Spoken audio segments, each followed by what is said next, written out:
Check, check, check. One more.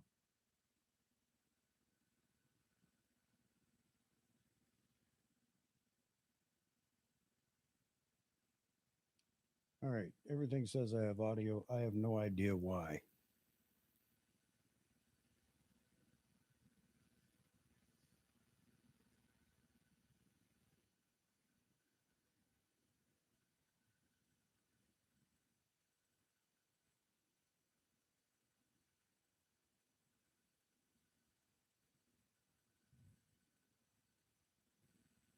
We are everything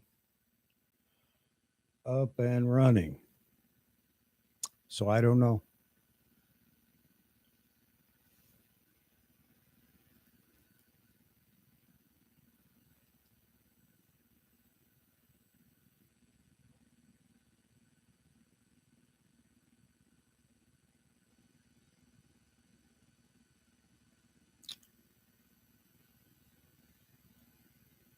No idea. Finally. I have no idea. I really don't. Um, I touched the Roadcaster Pro, and all of a sudden, it's like there maybe some stat. I don't know what it is, but anyway, as long as you can hear me now. All right. Yeah, people are going to start. Yeah, I'm going to be known as the no audio guy. All right. So let's kick this off again. I was over on Nikon Rumors, and in one of the threads, somebody had posted that they knew somebody, or heard from somebody that knew somebody at B&H, or knew somebody that knew somebody that knew somebody at B&H. I don't know. Anyway, what he posted was that he heard that B&H already has almost 2,000 pre-orders for the Z9.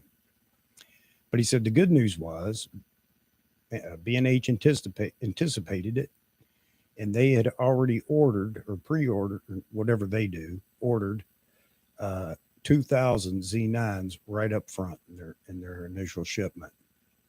Now, I don't know if any of this is true. I may be perpetuating a rumor or a joke or whatever, but I choose to believe it for now just because it would indicate that there would be plenty arriving to fill that first batch of pre orders.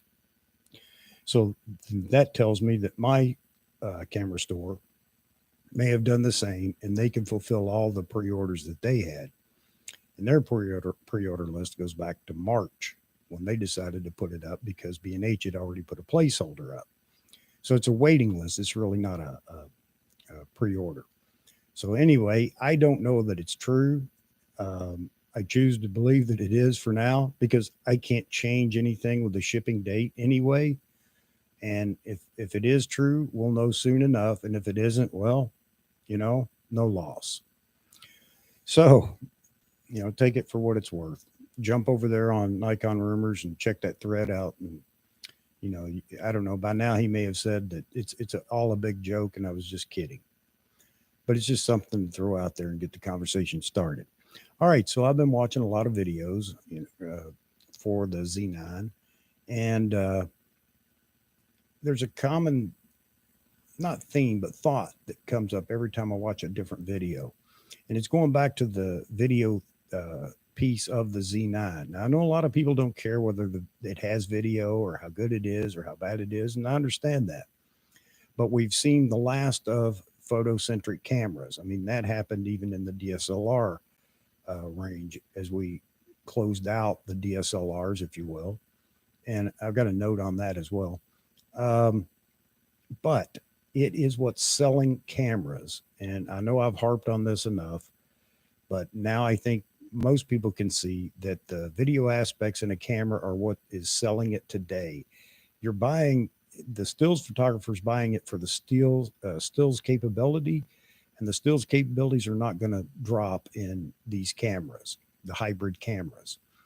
But the video capabilities are something that everybody's looking at right now. We talked about the next generation coming up. That's exactly what they're looking for. There is a real good article over on DP Review. It's written by, let me get his name here for you. Barney Britton, and it's an interview with, and I'll just read the headline here. Nikon interview: Z9 will exceed expectations for every genre of photography and video.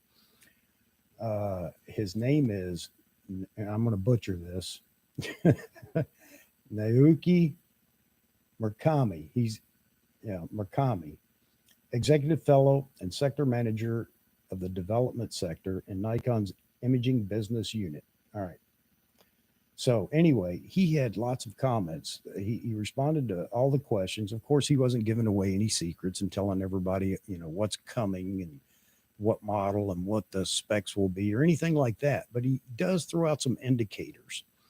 And one of those is Nikon has realized finally that video is an important part to the camera world, and they had to address it. They partially addressed it in the DSLR series. They didn't have everything they wanted technological, all the tech stuff for better video, even in the Z6, Z7, Z6 II, Z7 II. Although it's not bad, and I like it, I use it. I'm using a Z6 right now. So, but with the Z9, they threw everything they had developed into the Z9, and part of that was everything they had with video, and it far exceeded everybody's expectations, of course. And the demand for the camera is probably an indicator of that video capability within the Z9. So all the still shooters that don't care understand that that camera came about carrying all that video tech, and it was part of the process in R&D, the development of the Z9, because they share a lot of the hardware. So the hardware was developed to support both the stills with all the autofocus and tracking, and the video to carry an 8K video or carry 8K video data. Um, they had to have the hardware in place. Well, they have that now, obviously, in the Z9. And I'm just kind of summing up some of the things he said. I've got the article, and I can read the quotes here in a few minutes when we get into the chat and people want to know. He said that the all this technology in the Z9 will definitely roll right down the hill into subsequent models. They haven't given up on the Z6 II and Z7 II. There will be more firmware updates, according to him. And you know that the interview was recent because he talks about the firmware update on, was it the 28th, that nobody really, they thought, we just got ripped off. This is just a small update, a firmware update. But I suppose that there will be more. And let's see what comes down the pipe into the Z6 II and Z7 II. I'm sure autofocus is going to be one of those pieces. So he was asked, why wasn't that introduced into the Z6, Z7, or Z6 II and Z7 II? And he said that they did not have the hardware at that time to be able to exploit autofocus and other features. And it takes that processing power to be able to run what we're seeing in the Z9. Now, I know everybody understands that, but just want to put it out there that, he's not making excuses. He's just telling the truth. We just didn't have it at the time. And now we do. So expect to see that in the follow-on models. He also talked about, because he was asked about entry-level cameras, and would Nikon continue to develop entry-level cameras? And he said, absolutely, because we feel that that's the base of our system, is bringing people in early with those affordable cameras, and hopefully they will continue in the Nikon family and then begin to move up the, to the semi-pro or the mid-size, mid to high range cameras. I think that's the way he said it. So it's going to be, it's going to be pretty exciting over the next 3 years, I would guess, with Nikon. Now, not to say that it isn't going to be for Canon and Sony as well. Sony started this whole mirrorless trend, and of course they've had a lot more time to play with it. But for Nikon and Canon to catch up this quickly, and I will say right now definitively that Nikon and Canon have caught up. So now it's a matter of the cat and mouse leapfrogging over each other from now on. However, Sony has shown a little hmm, lack of innovation, basically just robbing from other camera models and pulling together the Sony, what is it, A7 IV. So, I don't know. I haven't used it. I can't compare it to an A1 or anything else or A7S III. But the Sony folks themselves were very much kind of left hanging and thinking, this is it. They expected something a whole lot more. Don't we all? So I don't know. We'll see what Sony does, how they respond to the Z9 and Canon's entries into this. Funny note, I saw Adorama posted on Facebook, pre-orders are now open for the R3. And that's great. Good. I'm glad to hear that. However, the comments didn't reflect that at all. Some people were, I guess, happy, and talking about, well, I got my pre order in. But there were three things that came up in a lot of the comments, one of which was the Z9 in a few comments. And I'm sure what they're doing is they're comparing the specs and price to the R3. They didn't go into real detail. The other was 24 megapixels and also the price point is 6K. A lot of Canon folks are not happy at all.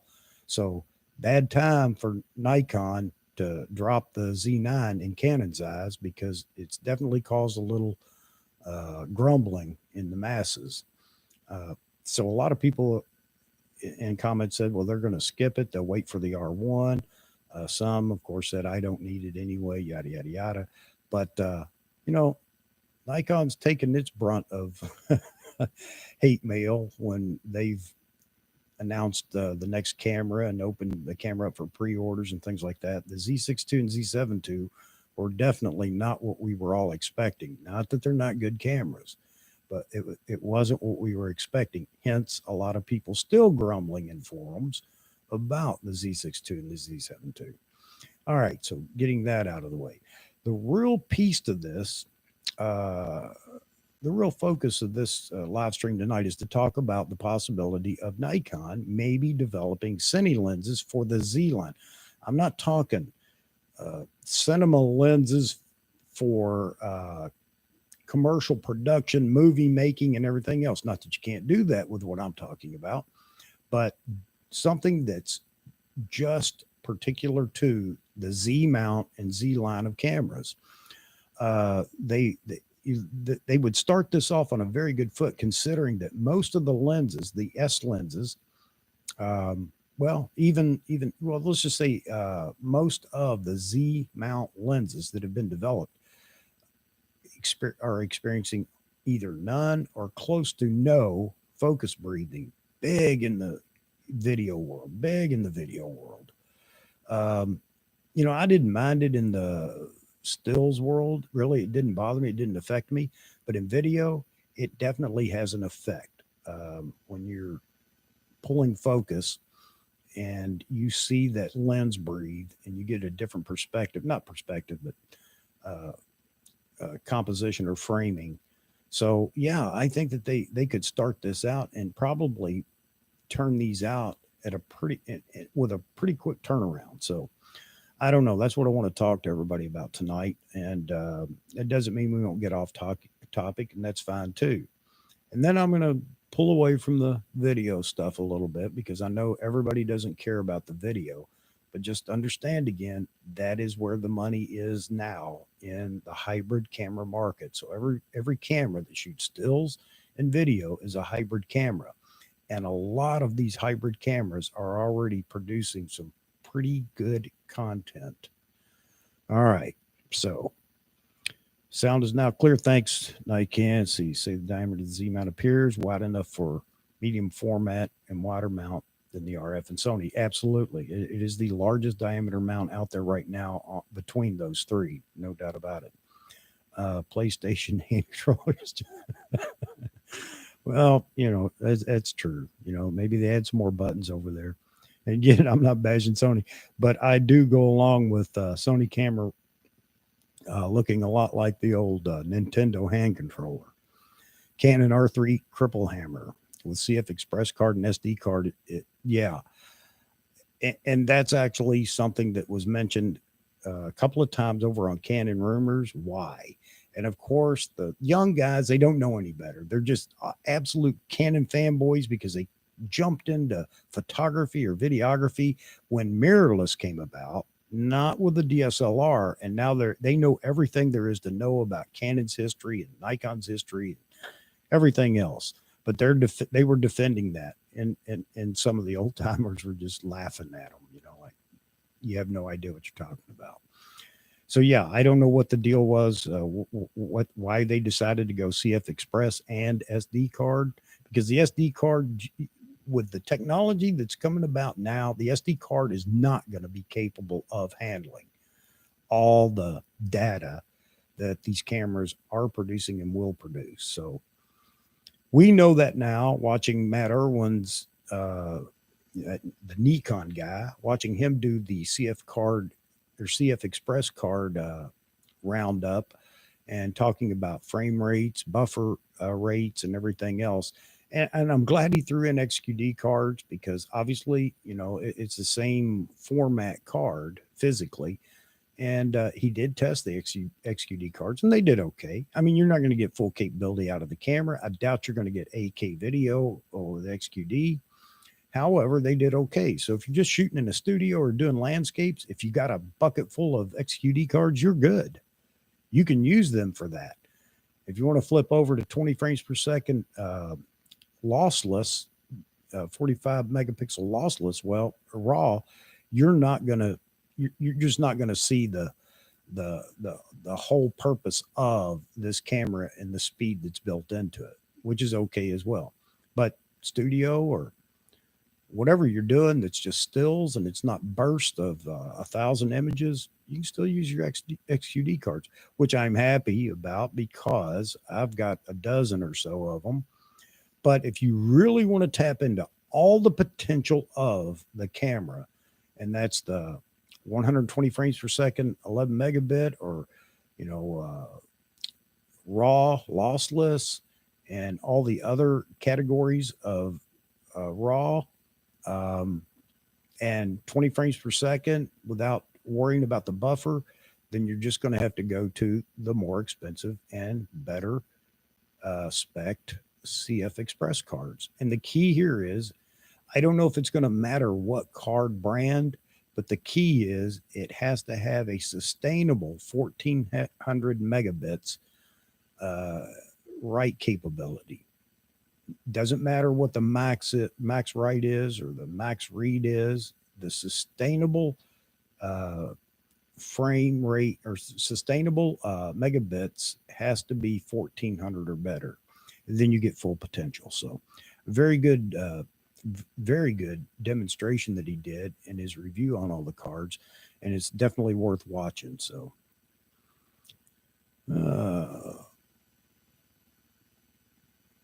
Fuji has two Cine lenses. Is that for the XT?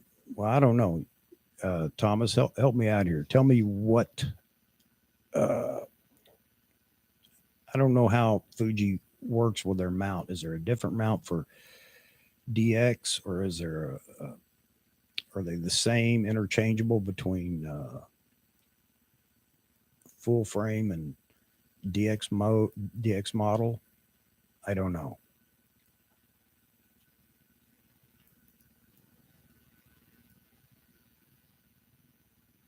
I'm staring at the chat room as if you're just going to respond right away. Well, my thought was, if they could develop, say, a 5 lens kit, at least initially, 5 Cine lens kit, and this may be crazy, but I would almost bet you that camera sales for Nikon would go up almost overnight with the production of a Cine lens kit for the Z cameras. I mean, obviously, you have to see that it is very capable for video and everything else.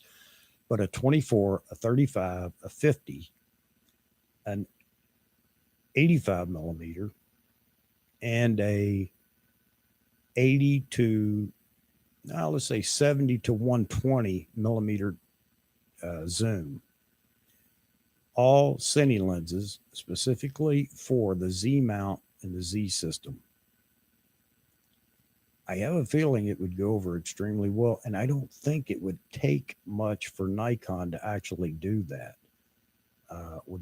With the secret sauce they found in that Z mount already being evident in a lot of the Z lenses with no focus breathing, there is most of the work done. So I think it'd be interesting to see if they would even be interested in doing it. Nikon Y6640 card, let's see, was a beast, like 100-person at all you can eat buffet. It was, I'll tell you, you're right. Just so you all know, because Nikon and I went back and forth in some messages, and I was searching for Wise, WYSE, nothing here in the U.S. Well, it's the same card, but WISE here in the U.S. And of course, right now, none of them are available. Not uh, the 1400 or better sustainable write speed. Those aren't available here. They're coming. B&H has a little blurb up coming soon.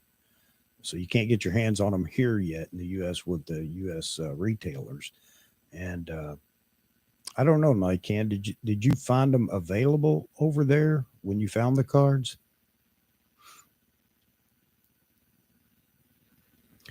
Yeah. See, when the Z400 2.8 lens built-in teleconverter will be released. Is it before the Winter Olympics? I think it will be, and I that wasn't specifically noted in that interview, that lens, but I think that he mentioned that they're in full production on all the lenses right now. Now, he mentioned in two or three places the problems that they're having. And he says that it's not our fault. He doesn't say it that way, but they're doing all they can to mitigate all these problems. One being the problem with acquiring not just the chips, but other parts that are very slow in manufacture right now, all due to COVID-19. Now, I don't know if that means it's still carrying on, that COVID-19 is still causing a delay, or if it means that for that 1 year period, at least, it caused enough of a backlog that they're not catching up very quickly. But he mentioned that, and they're working around it as best they can. Also, shipping, the logistics of moving the products. He mentioned that. That's an issue. So there are a lot of things out there that are slowing down the process, not just on Nikon, but every manufacturer's experience it. So he mentioned it. I don't know if he's throwing it out there for an excuse, but we all know that a couple of the pieces that he mentioned are true. Uh, and that is causing some slowdown in their production. But he said they're all out in production with everything that they have right now. He also talked about lenses and cameras and where they're being made, because everybody's concerned about, is that a T? Is the Z9 made in Thailand? I can tell you right now, it probably is. They're very confident in their Thailand Nikon plant. And I didn't know this, but it's been up and running since 1990. And of course, they have full oversight and engineers on site, so that he assured the uh, person interviewing him that Nikon is not going to let their quality slip because it's in Thailand. He also mentioned the lenses. He said all lenses and other parts, whatever they are still being made in Japan. So there you go. Not the lower end lenses, but any of the quality glass that's coming. I would guess maybe all of the S line. I don't know, but that's being made in Japan. So we'll test his answer out, I guess, as we receive lenses and look at the back of them to figure out where they were made or whatever. But that was a quote from him. So there you have it. Oh, you sent me a link on the Wise card. Yeah, you did. You did. You did. I have it. Yep. So my question is, why does not Nikon make it possible to record video to two cards at the same time? Every professional videographer needs it. Okay. Now I'm going to answer this question, but right now, for the life of me, I can't give you the source for the information. I don't remember, but there is somebody that has tested the Z9 and says you can. Now, even though Nikon, I think, said you couldn't. I don't know. But he had the camera, and he's also, who was that? I can't remember the daggone photographer that, it's one of those obscure guys that you have to go search for. I did a search on YouTube, Z9, Nikon Z9, and then filtered, looked at uh last, no, it wasn't. I didn't apply a filter yet. And for whatever reason, he popped up as one of those videos. And I looked at a little bit of it, and then I got distracted and had to go do something else. But he was talking about shooting, or you can record to both cards in video. Now, I don't know if he was mistaken, but he was inviting anybody to send their questions in. And if he hadn't done it, seen it, or whatever, he would review that for them. Uh, yeah, Thomas, you and Nikon both. He wants to do the same. He's really interested in when that lens is going to be available. That's a good question. I don't know. Um, Mr. Whatever his name was, he did not give any information at all on when the camera or lenses, the newly announced lenses, would be on the shelf. Nothing at all. He wasn't asked specifically that question, uh, but he did mention that the Z9. We already know. Well, maybe we don't, but here's the executive saying the Z9 will be out, not out for pre-orders, but will be in our hands in 2021. That's what he said. So we should see the first cameras in hands before New Year's Eve. That's that's all I got from what he said. Of course, B&H still has um, what is it, 15 December up on their site, coming 15 December. So we'll see what happens. Everybody wants this camera, and no ifs, ands, or buts about it.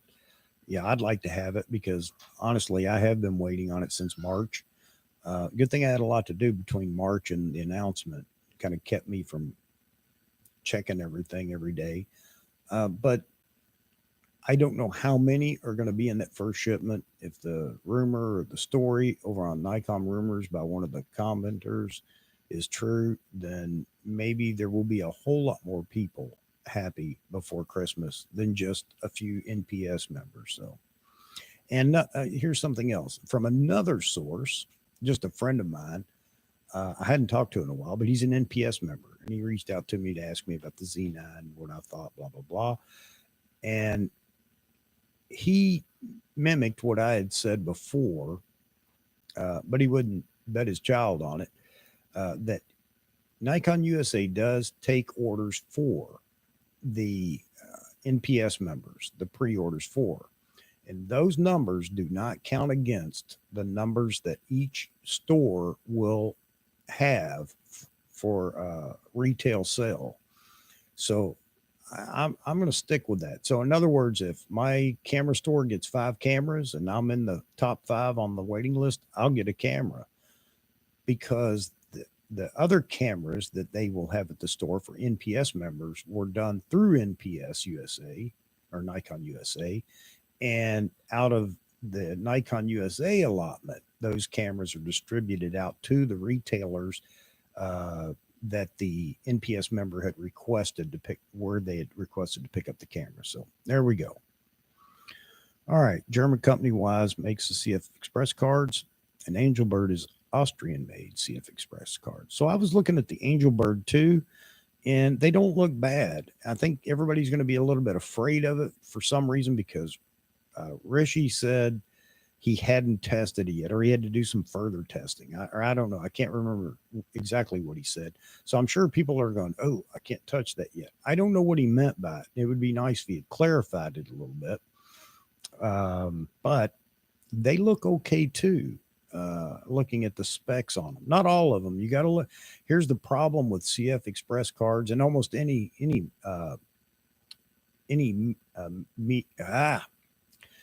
any card that you want to look at, whether it's SD, CF, CF Express, and the list goes on. Some manufacturers don't uh, show you the sustainable write speed. They show you only the read and write speed as being the maximum it can be, but they don't show you what the minimum write speed is. So you got to be careful there because I have two CF Express cards that I bought using the D5 and D850. And while I thought they were fantastic, and they were a little bit quicker than the uh, XQD cards, they aren't even close to what I need for a Z9. So, but I didn't look at the sustained write speed or the minimum write speed when I bought them. I just, ooh, CF Express is new. It's got to be better. No, not necessarily. Cine UK website had the 15th of December, 16th of December in Denmark, but here in Ireland, no news. Oh, brother, you're going to have to get you a P.O. box in the UK just so you can use that for camera stuff. Oh, man. Oh, man. All right. Sorry, Thomas, missed this comment. Let's see. Some of the S line are manufactured in Thailand. Okay. Again, this is just what he said. So he didn't clarify exactly which lenses. He just said lenses would be continued, or they would continue to make lenses in uh, Japan. Now you know Japan's doing all the glass. I don't mean the whole lens, but the glass within the lens. The Sunday factory, he mentioned that too. The Sunday factories where all the glass is poured, polished, and everything else. Um, you know, I don't know. I can't imagine that they've done that as well in Thailand, but maybe they have. As far as a glass foundry, but that is an art, as you know, and most of the people watching some of those videos that have come out over the last few years, interview with so and so or a tour through Sunday where they make the glass. You know, some of those fellas have been at Nikon polishing glass for 50 years. So that's not something I guess they can just throw together and somewhere else and start building quality glass overnight. Caught you speechless. Oh, how'd I do that, Mike? Don't know nothing of cine lenses or cameras, so guess I'll just ghost. No, man. Look, you're in it for the stills, and that's fine, man. I understand that, Mike. No problem at all. But just don't become one of those guys that's constantly complaining about. I don't care about cinema, or I don't care about video and a camera. You don't have any choice anymore. That's the way it's going to be from now on. Not you, but I mean all those that complain, and I guess they have a choice. They can go back to their film camera, or maybe get out of photography. If it's that big a deal to them, then well, I don't know what to tell them. But guess what? The video is here to stay. And in 6 different locations in that interview, he addresses that. Nikon knows they were late to the game. And at that point, when he said that, it wasn't talking about the Z cameras, the mirrorless cameras. It was about the video. I did a video a long time ago that was titled, "It's about the video, stupid." Because nobody really calculated that market, and that market exploded overnight. And here we are. That's why Sony's done so well. And that's why Canon picked up more market share in the DSLR days because of the 5D Mark II. That became the indie filmmaker's camera of choice. So and then Canon didn't really go anywhere with it too fast. And maybe it was defending their cinema cameras. I don't know. But eventually they figured out a camera sale is a camera sale. Hey, you know, we'll let's go ahead and go all in on video. Except for they did apply the cripple hammer on cinema, or I'm sorry, video a few times after the 5D Mark II. But Nikon finally figured it out. Hey, you know what? We lost a lot of market share because we didn't even look at that market, and that market is huge. So here we are. So Mike, don't worry about it, man. Enjoy the still side of the camera. Just ignore the video.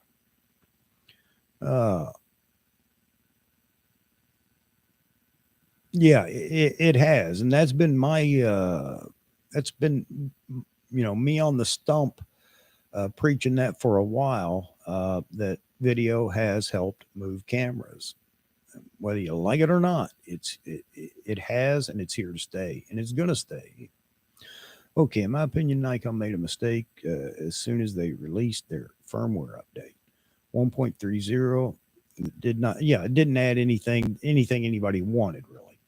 Called it disappointing. Too bad they did not open the possibility of 10-bit. We don't know that won't happen. I'm not promising you anything on what the other firmware updates are going to be, but he mentioned that firmware would continue. Firmware updates would continue. And he said Z6. Well, you know what? Hang on just a second. Let me give you a quote here. Not that it matters because, like I said, obviously. Hang on. I want to read this too. So credit to Barney for his interview and DP Review for posting it. We have been listening intently to our customers, specifically what they want and need from Nikon Z mount system. The Z9 is our response. It answers the wish list of many customers, and we are confident that we will regain our strength through this product. It makes sense to me. I think we all agree that they will regain some of their prominence with this product. Okay. Come on. I have no idea what just happened there. But how often do I?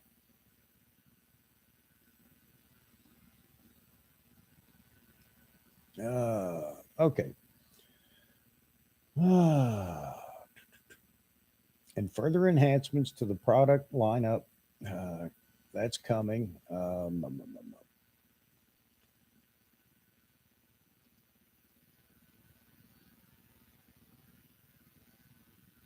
Here we go. All right. You guys bear with me. I'm trying to find the parts. I got them highlighted, but this is a very long interview.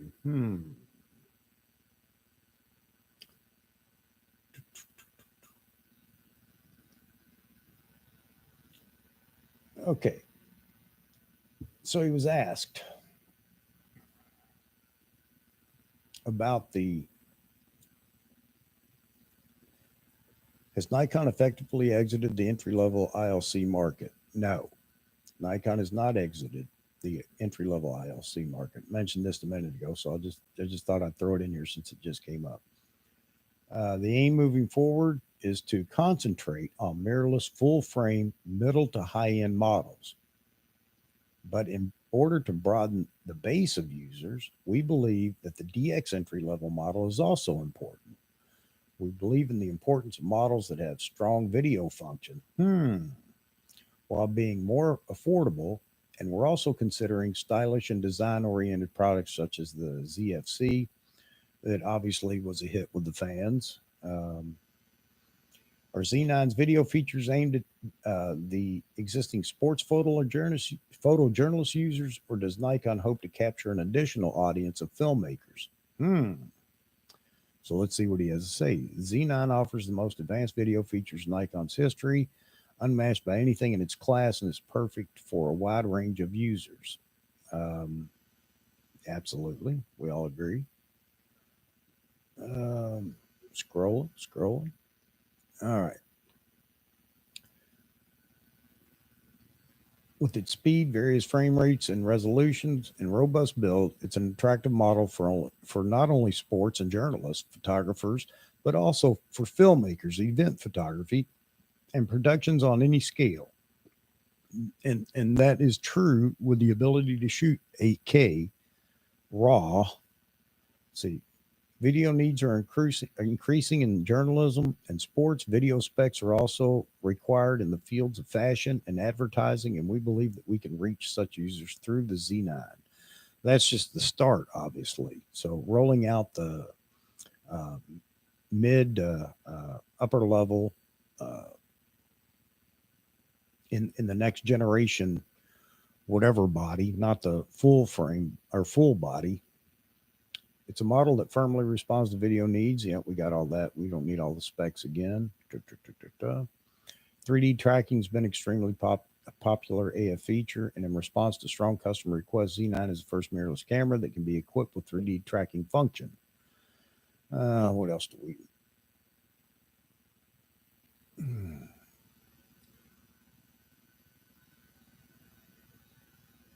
All right. Please look forward to our endeavors in this area, talking about all those specs and the subsequent models coming.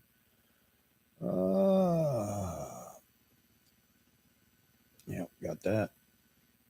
So if you guys haven't read this article, I don't need to read it all to you. I was just looking for some key pieces that I tried to highlight today, but somebody kept me laughing and off balance doing what I needed to do. Won't mention any Nikon names, but uh, there's one more piece. Oh, well, here it comes up again. How important do you think video is for Z9 customers? Need for video is very important now, and the need continues to grow. The message in Z9's tagline, unstoppable. Powerful video capabilities, never missing a split second. He goes on to mention something else. You guys tell me what he's talking about here. Is there anything else before I get that? Yeah, we know 8K, blah blah blah. We got all that. There's also a need to cut out still images from videos, and we believe that support for 8K frees users from boundaries between video and still images. The operability when cutting still images out of such videos is also made very smooth. It is a point that we were very particular about. Any ideas?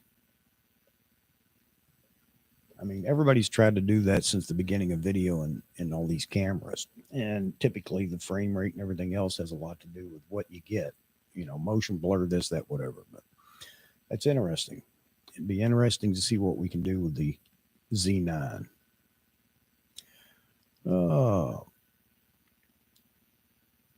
Oh, da, da, da, da.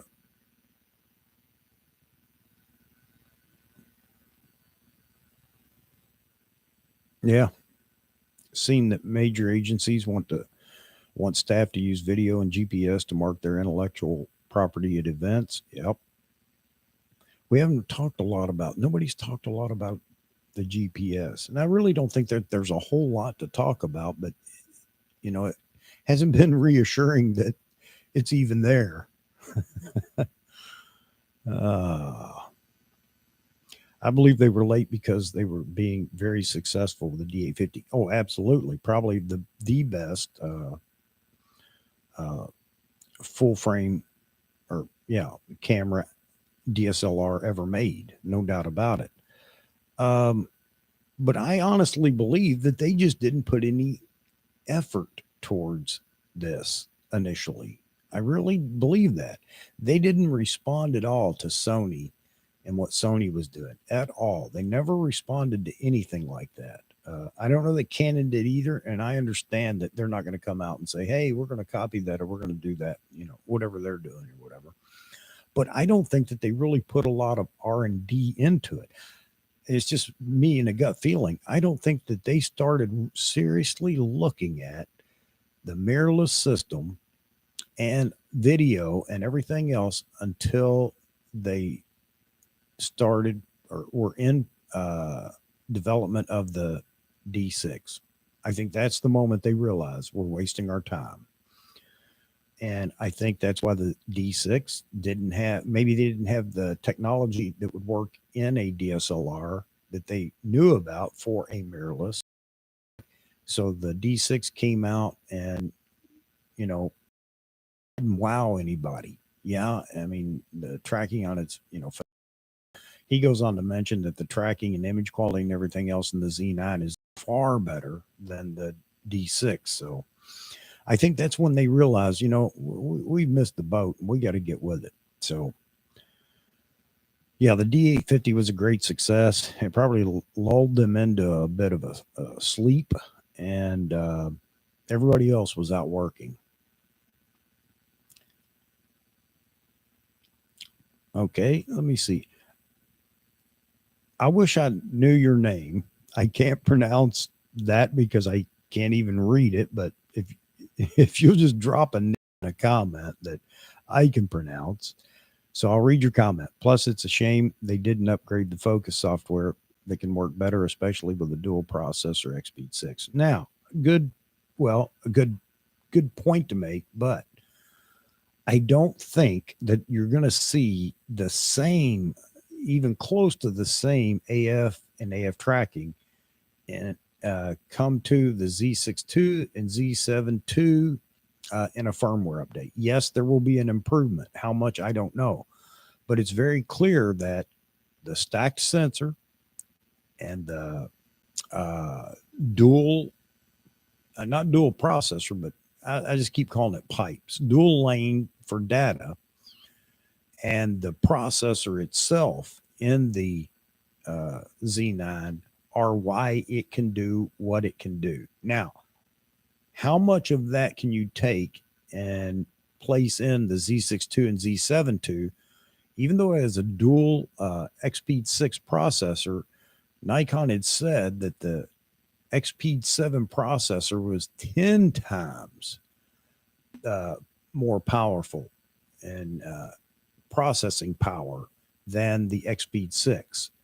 So, and I don't think you can just do, well, it's 1/5. I don't know. That's all that magic stuff that goes on in the electrons world. But based on what the Z9 has for hardware, I don't think we're going to see anything close to its capability in a firmware update on the Z6 and Z7. Now, that's not to say that it won't be noticeable. I think it will.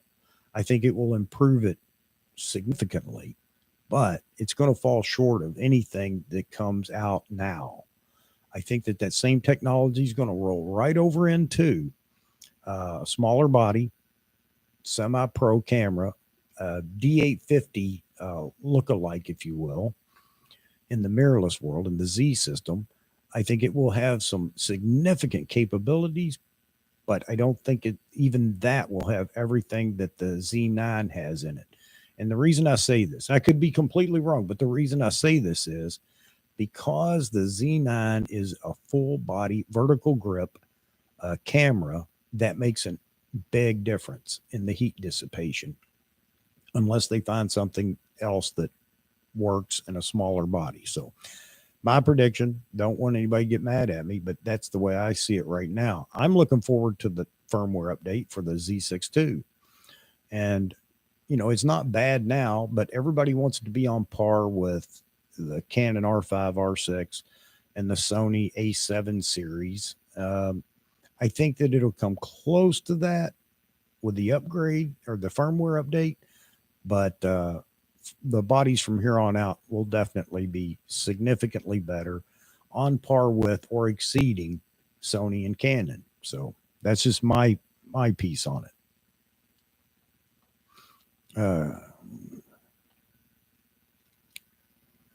Yeah, the D90 was the first camera, first DSLR with video, and Nikon just let it fall away. They listened to these old timers that said we don't want video, and now that we can look back, we realize that may have cost market share for Nikon, because even then, not with the D90, but soon after, is when the revolution began, and Nikon didn't run with it, and Canon did. Some of Canon's market share came from those that were buying those cameras specifically for the video. I can't prove any of that, but I'll bet you that's the case. Oh, let's see. I must point out that in terms of competition. Nikon is in the field of or professional. Now, I can't answer that right now. Sorry about that. Nikon's in the field of professional video at the bottom of the table. And this is because of many parameters that do not exist even in Nikon cameras. Okay, so which parameters are you talking about? I mean, is that considering the Z9? Are you saying that even with the Z9, they don't compare well to competitors? See, it means you take a snap of the video and use as a photo. Yeah, absolutely. Compared to other companies. Okay. Mikey, I'll wait. Let's see. Yeah, let me answer your Mikey. GPS for comes in handy for me. That's cool. When I'm out shooting for Milky Way locations. Oh yeah, absolutely. If I find a great foreground to use in the Milky Way, I can mark my location. Find it at night in the dark. Yeah, absolutely. I mean, I guess that's one of the major purposes of having GPS in the body. I know a lot of people want it and carry GPSs for that particular reason. I know a lot of guys that shoot portraits, outdoor portraits, and when they're out scouting, they lock a waypoint into a GPS so that they can find it again. Now, then they have to manually figure out how they place that in the metadata or whatever they do, so that they can go back and find that photo, or they see that photo later on and can find the location that it was actually shot at. So yeah, it's going to be big in a lot of ways for a lot of people. But I see what you're saying here about out shooting night landscapes in Milky Way. Okay, I'm just mentioning that the XSpeed 6 processor was in the flagship D6 camera, so this should, it was, and I'm trying to remember. It may be in that interview too that I remember him talking about something like that. But he does say that the Z9 far exceeds the D6 in everything. A second. Sorry about that. But the D6. Why was the D6 better? Oh, okay. So moving over to mirrorless, it changed how they did autofocus, and AF tracking wasn't something that was even available at the time when they jumped into the mirrorless market. Either they didn't have the technology or the software capability for it, and not just that, but I guess the processing power it took to actually bring it up to the level it is now. And I don't know, but DSLRs are their own animal, and it was a completely starting from scratch thing to go into the mirrorless realm. So I don't know. Yeah, your cell phone GPS. Yep. And you can also take a picture with at the same time with your cell phone, and you got the location and the photo, so you could find it again if it came up. But yeah, carrying cameras around now for doing all these different things, I guess it's very handy to have the GPS built in, and I'm sure that it can be turned on, turned off. I don't know that I care about using the GPS, but well, there you go. Mama's home. I don't know if I'll use it or not, but maybe it's going to be one of those things that if you do turn it off, it helps extend the battery life. But I haven't heard anything bad about the battery life, and all the reviews I've seen, everybody's talking about the battery just lasts and lasts and lasts. So maybe so. All right. So back to the Cine lenses. I mean, and in this crowd, I don't think that it would be a big thing. Yeah, if it's there, or no, I don't care. But so I'm going to sound crazy here. I'm trying to look out for Nikon and their market share and innovation for us. Anything that they sell goes back to R&D, not everything, but you get what I'm saying. R&D is where we're going to see the development for the cameras that we really want. And sales are what provide the opportunity for R&D to do their thing. I know you know all that. If Nikon finds bits and pieces that will expand their market share, it's only going to help us in the cameras that we want. And we may have to put up with some things in the camera that we don't care about. But as they continue to innovate, they should also be looking at their marketing and their target audience. And that brought back a thought on that interview. They talk about their target audience being, or not their target, a targeted audience being the up and coming new shooters and videographers and video. So another acknowledgement that, yeah, we're way behind on this. We should have done this a long time ago. But you can't expect any corporate Japanese individual to ever acknowledge that they were wrong. So it was his way of saying we were wrong. Uh, Another question.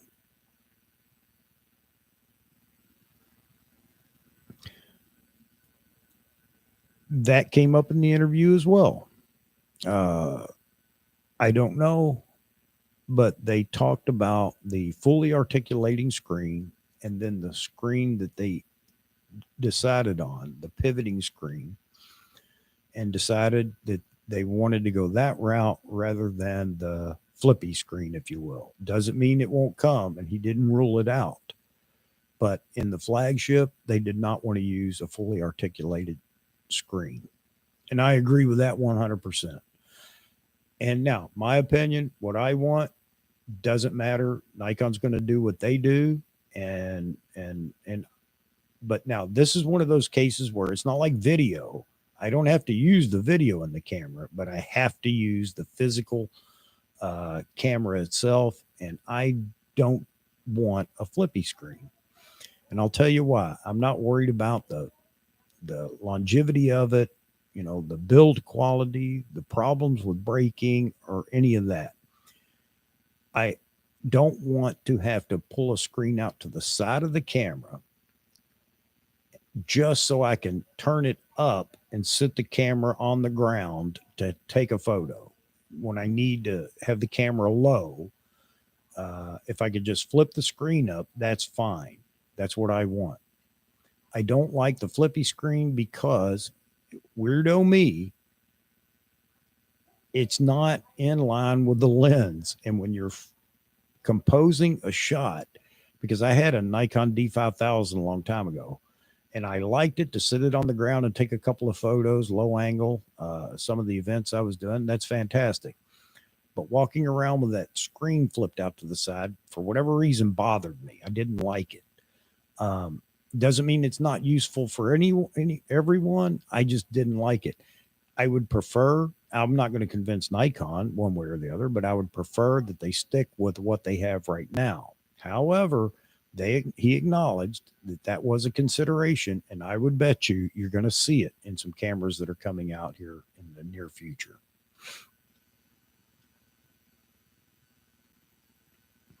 All of them are waterproof, even the little flip out, not waterproof, water resistant. And they made that clear a long time ago, the distinction between weather resistant and waterproof. Waterproof indicates I can jump in a pool with the camera. No, you can't do that.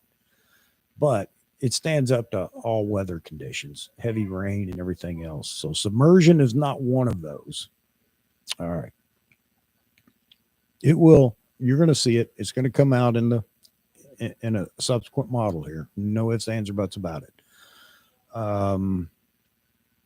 And on let me finish this up real quick. And on the flagship full body camera, I don't think anybody's going to be walking around holding the camera out, vlogging with that camera. I could be wrong. I know Peter McKinnon, that's been thrown in my face. Well, he did it with a one. I don't care what Peter McKinnon did. He wasn't doing it all day long. And why would you buy, a super expensive camera when you can go get a ZV-1 Sony, or Nikon will have one out in the entry level, and do that for vlogging? What do you need, all that capability for? And okay, if you want it for that, then that's great, because I can't say that's wrong. But I think the target audience for that camera initially, and now it's expanded, never expected anybody to be walking around with a little camera stick and a Z9 hanging off the end of it.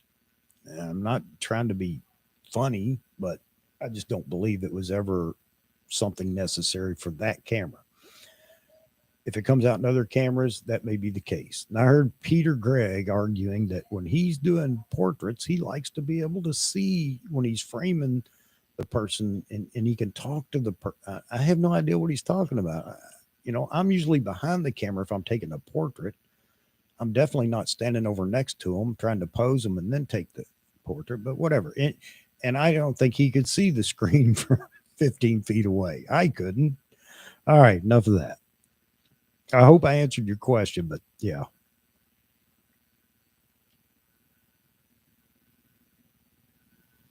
Oh, good night.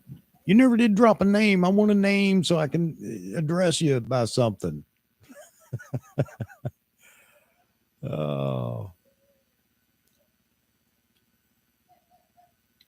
uh, yeah, I wanted a name. Now I'm going to have to get out my concordance and look that up. All right.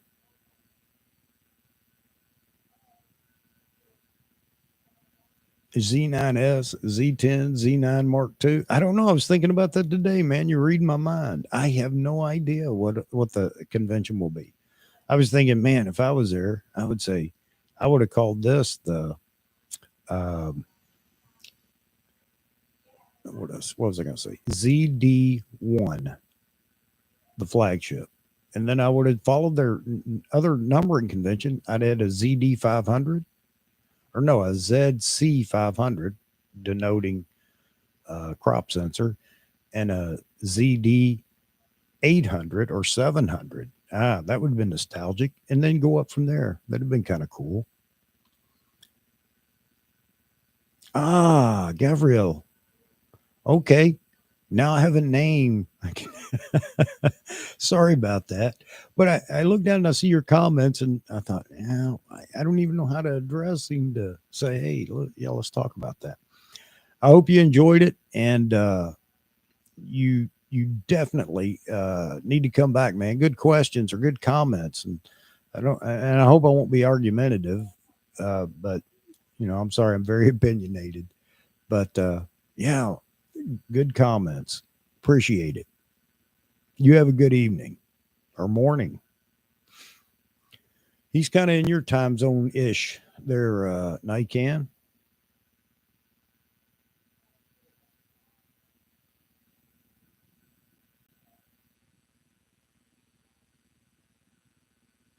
Absolutely not, Mike. Nope. I do not believe that at all. The stills capability in a camera is not going to go away, I don't think. There was no indication in that interview, not that that's the tell all, but no indication in that interview about that being a possibility. So, and I can't see it being a possibility. Um, the I think that the Z9 brings about a whole new level of stills capture. Um, and that's going to carry over into all the models that come after it too. 3 hours ahead of you. Okay. All right, Mike. Sorry to see you go, buddy, but I know it's late. Appreciate you jumping in there. At least you got the notification this time. That's good, because for whatever reason, YouTube didn't uh, do that for me a couple of nights ago or whatever. Can't remember. Oh, so who else is in here? Who else wants to pose a comment? Let us chat about it. And I'll shut up. I'll get out of here and not get out of here, but get out of the way and let all the other commenters in here throw their 10 cents worth in. You know, people still like to take stills and video of secondary importance. Yeah, for those that are primarily still shooters and then they find themselves with the capability with video, they may play with it. You're right. Uh, but there are a lot of people that are buying these cameras though for video, and stills is something that they do for thumbnails. I mean, I'm not kidding. That's, you know, that's a big deal. But the video is what they're after. Everybody thinks they're going to be the next Quentin Tarantino, and I hate to tell them that it probably isn't going to be. However, there are a lot of people out there that have been very successful with video and hybrid cameras doing a lot of commercial work. That's exciting. And it's going to be exciting to see where it goes.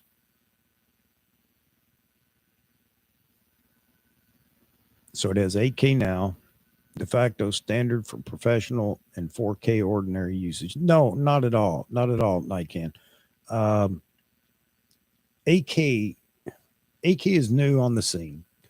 Early on, it was just a bragging right because there really wasn't a lot you could do with it. It's definitely a monster when you go to edit 8K video, just loading it. But as of right now, one of the big things about 8K video is it gives you the opportunity to zoom uh, in the editing process, to zoom in, which is really neat. It gets you a lot of room to work with the video. You're going to upload it. In most cases, you're just going to upload it to any platform in 4K anyway. So it's going to be downsampled 4K to 4K for upload. Eventually, we'll get to a point where there are enough 8K monitors, TVs, whatever out there that 8K full 8K resolution can be uploaded and used to present the content that you put together. The big thing about 4K is we can do 4K 120 frames per second. So you get that slow-mo effect in your video. So a lot of people like that, especially in B-roll and stuff like that. And people do get carried away at times with slow-mo in, their content that they're creating, but it's there. It's something that's unique and adds to your project. Hmm. Black Magic has 12K. Well, we don't know what that is really. I haven't looked at it enough. They call it 12K, but what is it? And I'm not saying there's anything wrong with it, but I don't know. That's so far ahead that I have no idea the use for that. I can't imagine unless it's under ProRes, which I think Black Magic has a license for ProRes, which is another thing about this camera, by the way, as far as video goes. So they wickered a deal with Apple for the ProRes license, and it's going to have internal ProRes, which makes it a whole lot easier to work with in post.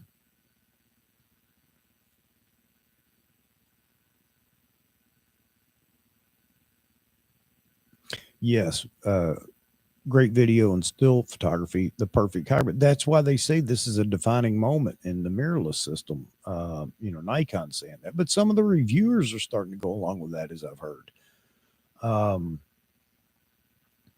It is the best of both worlds in a hybrid camera right now. It's not going to remain forever. The other Canon and Sony are going to respond, no doubt about it. But right now, it is the best hybrid camera on the market because it does both extremely well. Yeah, probably so. I imagine they got a boost when, I know Black Magic. It's Black Magic Raw and ProRes Raw. Yeah, it's all the peripherals that come out of this, this camera and these cameras. They mentioned third party. The rep from Nikon, he mentioned something about third party. He didn't specifically say lenses, and I know that's been a point of contention with a lot of Nikon shooters in the mirrorless system. And I don't know how that works or whatever. But talking about the lack of support to third party for lens development. And I guess that's specifically for autofocus, because anybody can build a lens on that mount for manual focus without any, you know, heartburn from Nikon. DaVinci Resolve, it's fantastic, and you love one or the other, out there in the community. Uh, Premiere Pro has been around for a long time, and it's a very powerful editing tool, video editing tool. Uh, I got it a long time ago, and I'll tell you, I just gave up with it. It's just, once you learn it, it's fantastic. It's kind of like Photoshop. Initially, anybody grabs Photoshop, you're just lost in the sauce. You have no idea, and it's just so hard to use it. But after you learn it, it's one of those tools that you feel like you can't live without.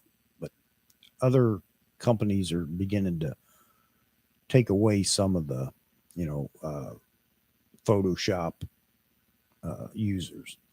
I have Photoshop. I also I have Lightroom. I never use it. I don't like it. I'm not one of those people that's going to agonize over tags and you name it, and filing and whatever. I have my own system and it works for me. But I also have Capture One Pro, which is a very nice program as well. And that's caught on big with a lot of photographers. And the nice thing about it is you can buy it, you don't rent it. And that's one of the things that I hate now about Adobe, is that whole process of me basically renting it. So I have to upgrade. I have to continue to pay, which means I get all the updates and upgrades, but I'm forced to do that. I'd rather decide when I want an update or an upgrade or whatever. And that's what Capture One Pro gives you. So one time payment, and then if you want to upgrade, you periodically, when the upgrades come out, you can, or new versions come out, you can pay for that. Obviously not as much as the initial cost, but you have a choice. So Photo Mechanic or my software choice. Okay. So you know what I'm talking about then. Yeah, I like Capture One. Here's the other thing about Capture One I like. I don't care what camera comes out, you can tether with it. I don't even know if you can tether yet the Z6 II in Adobe, in Lightroom. That's the only thing I used Lightroom for, was tethering. I don't know if you can or not yet. And that's a problem. Okay.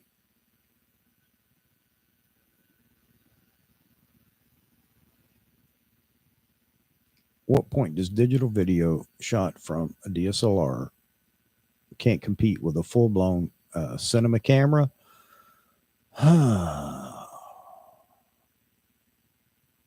There are some scenarios where the cinema camera is going to be the preferred camera for that project.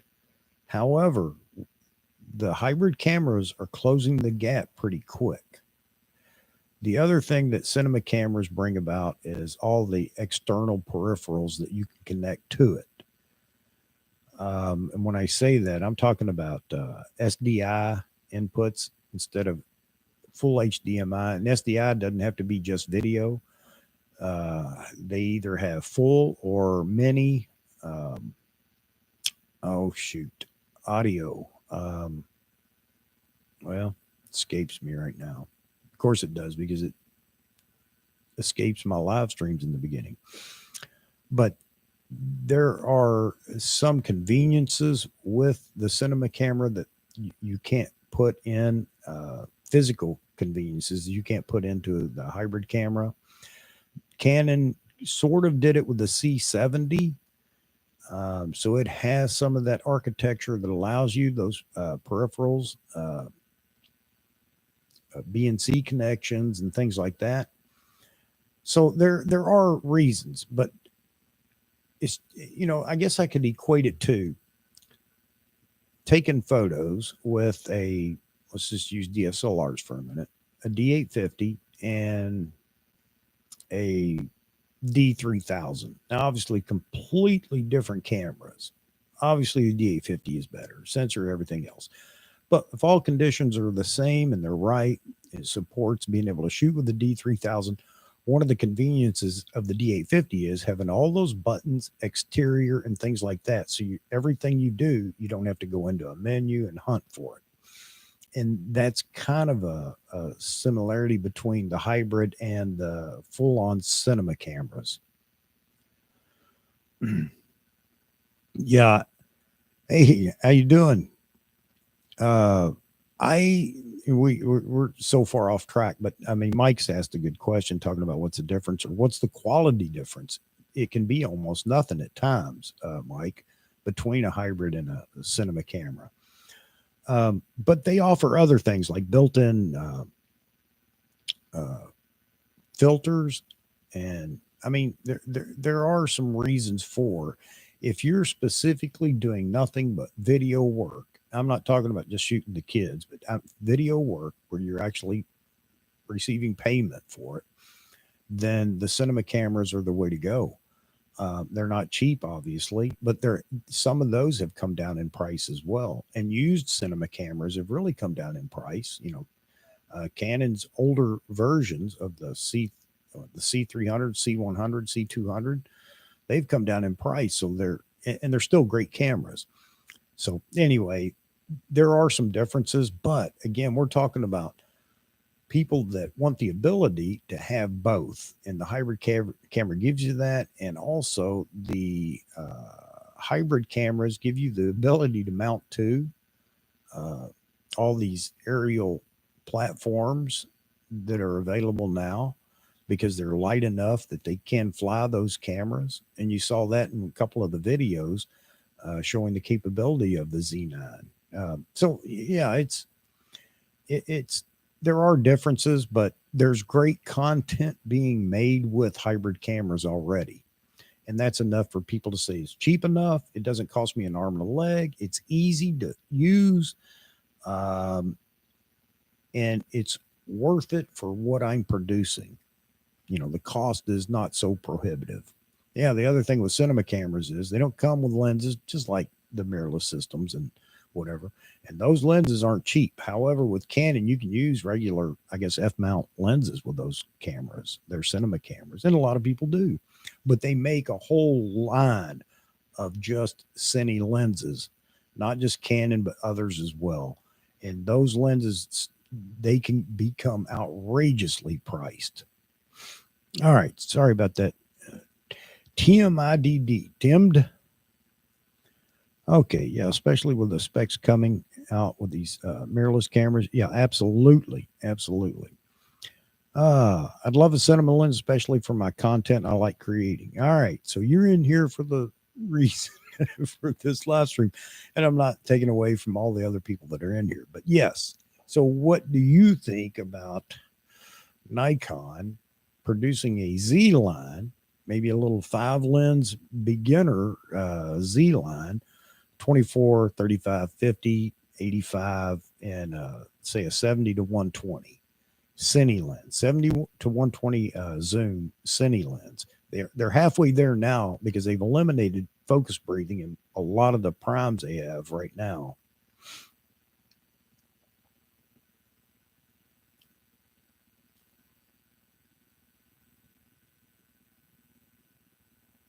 No, actually, Mike, it's they're both 35 millimeter for the most part, not all, but for the most part, or super 35. But I mean, it's not the difference between medium format and 35 millimeter. It's nothing like that. Woody. Uh,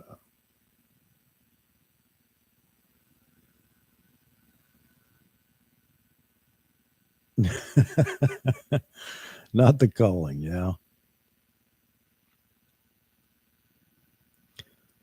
Mm,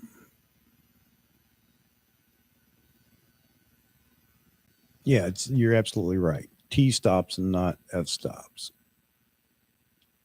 So it, it's just a more precise way, Mike, of uh, determining the light to to an exact. the light capability of the lens, where F is just in the ballpark. And that's just easy for photographers to work with. I don't mean it's in the ballpark. Every lens that's 2.8 is going to be within, a bit of 2.8 as far as the aperture goes. But T stops are going to be accurate to, I don't know what the tolerance is, but if it says T 2.4, so a 2.8 lens, uh, um, typical lens for photography, 2.8. If the T stops registered in that lens, or analyzed and registered in that lens, it may be T 2.9 or T 3.1, which is a whole lot more accurate. I don't know how that started, but in cinematography, accuracy, I guess, is really big, and it's really to be able to transcribe that information, not transcribe it, but to set that information in other lenses that may be used at the same time. So there you have it. The other thing about Cine lenses is they're typically all the same size and same weight, no matter what the focal length is. And the reason for that is, and I don't know if it really matters that much now, but the reason for that is because they were put on rigs, and all your focus pulling and everything, all your focus puller and everything lined up in the same place all the time. So it sped up the process of changing the lens and then having to move your focus puller to the focus ring on the lens and blah, blah, blah. So a lens that might have weighed 2 pounds, that's a normal lens, may go up to 6 pounds as a Cine lens, only because it's going to match the weight of the heaviest lens in the group. Does that make any sense? Just sped up everything.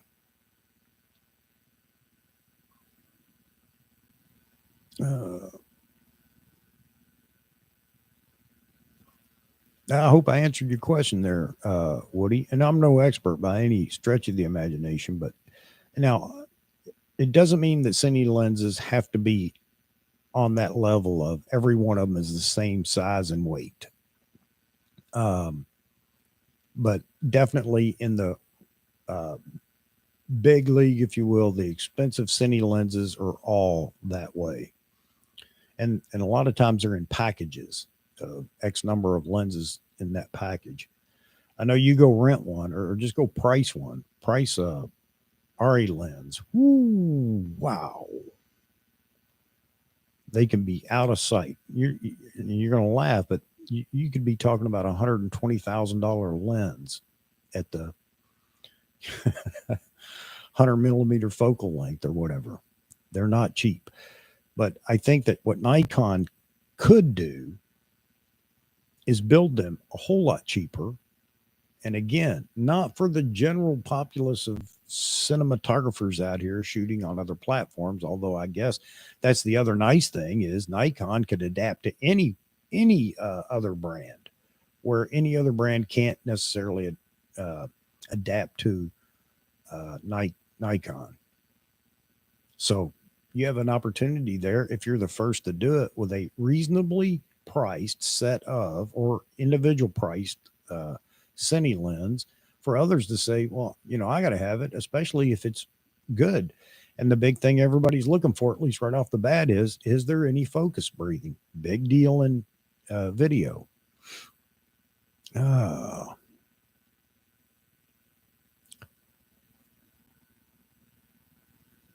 check it out. Jason Boland. Okay. All right.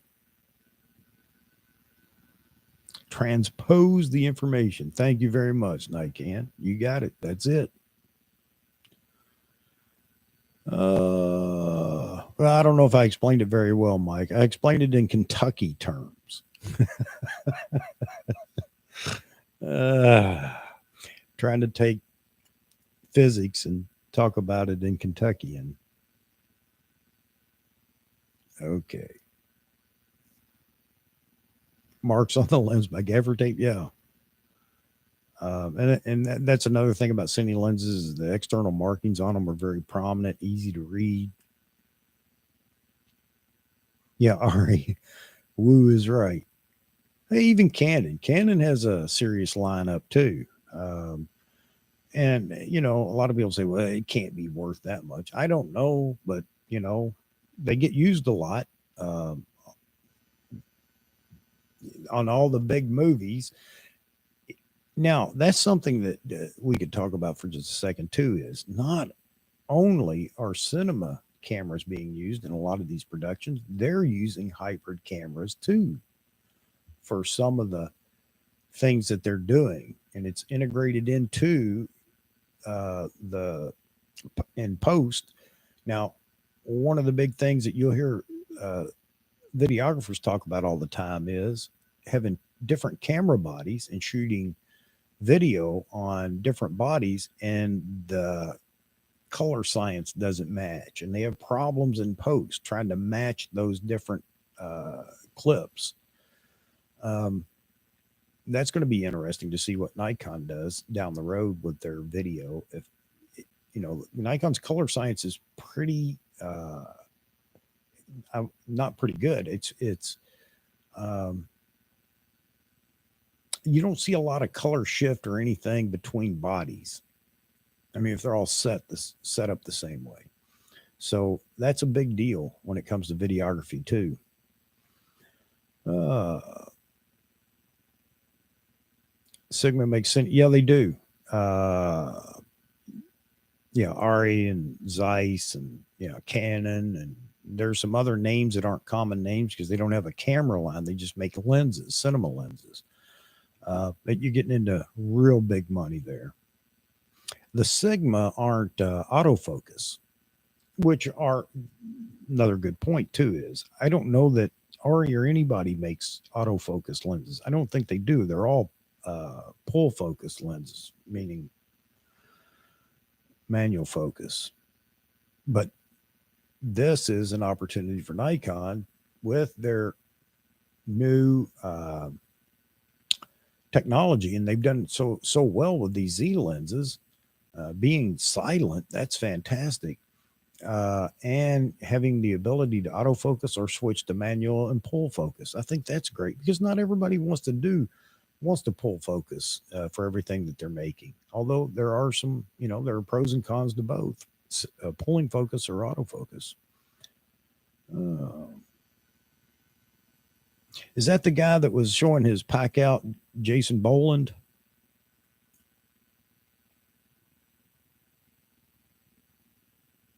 Thank you, Nikan. You put that in better terms than I did. The f stop is theoretical value, while the t stop is an actual tested value. Absolutely.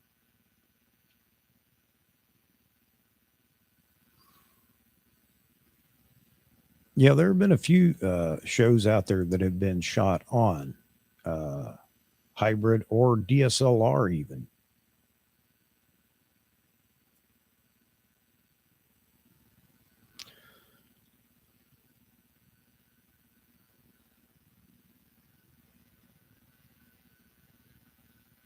Yeah, that it was interesting watching him load out for a trip, and he talked about now he talks about stills photography, um, and I didn't realize that there was that much that went on because he talked about Mad Max, the last Mad Max film, that he had used the kit that he was showing in the video. Hmm.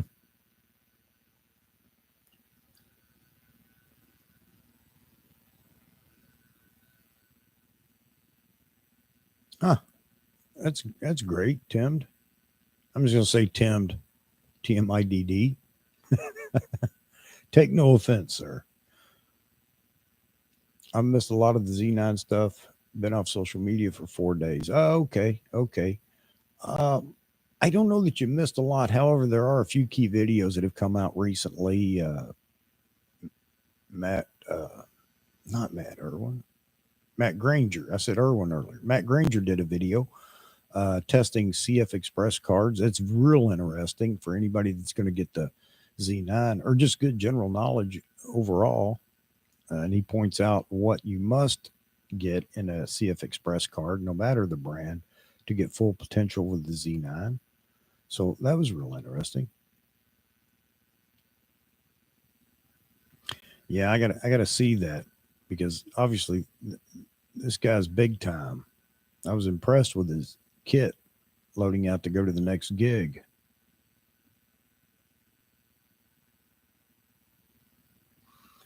What makes a cine lens different? Well, we talked about that a few minutes ago, Woody. It's measured in T stops and not F stops. Um, and Nikon just cleared that up real good, talking about F stops theoretical for the lens, and T stops are actual measurements for the lens. That's one piece. The other is that for a good cine lens, you don't want any focus breathing, and they don't have to be made big and expensive. But if you at least can kill the focus breathing, and there's no color shift, and Tim, what are some other things that you're looking for in cine lenses?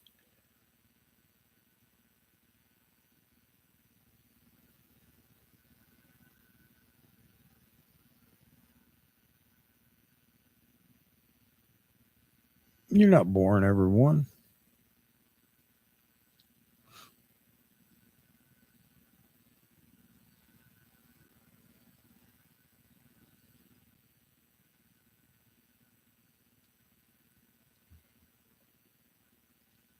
So I don't know, you know, there's always been that question: does Nikon lurk in live streams? Do they keep track of what's going on? Anything that they're tagged in? I don't know.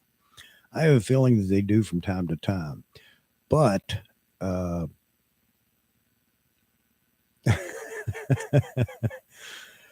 I have a feeling that they do from time to time, and if enough people got on a conversation, I don't mean right now, but in different videos and different live streams about cine lenses, it may be something that they pick up and consider. So I still think that it would set them apart from the other hybrid cameras.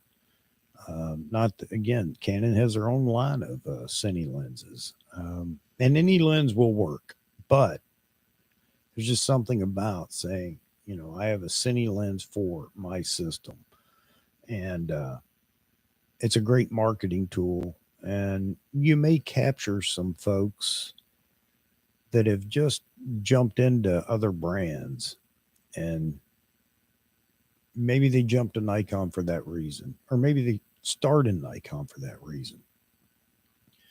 And if you do that, if you produce some cine glass, then you're showing everybody that, hey, I'm committed to going down this road.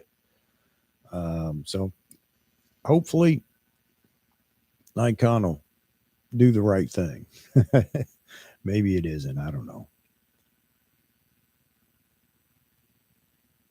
Yeah. And that's the other thing I think people don't realize. It's called a cine lens. It has different physical characteristics and things like that, but you can still put it on your any if it's a Z lens specifically, you can put it on any Z camera and shoot with it, shoot photos.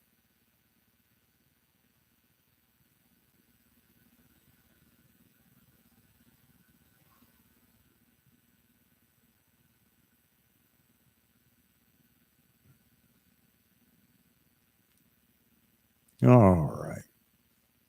It's been fun so far. If I keep my mouth shut.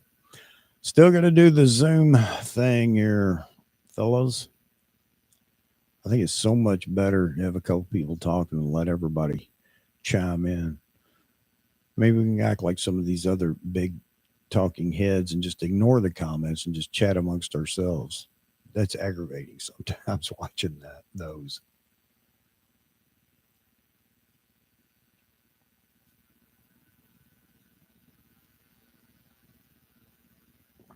All right.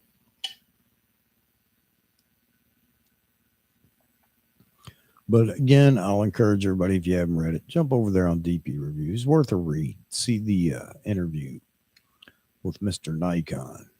A lot of interesting things came out of there. Of course, the interviewer at the end said, "Yeah, you didn't tell me anything, blah, blah, blah." Well, I think he did.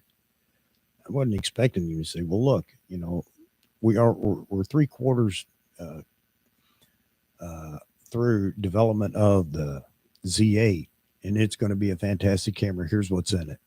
I mean, come on. But he left some things on the table to think about and tried to explain some of the reasoning behind the Z9 and other things. Oh, anything else, guys?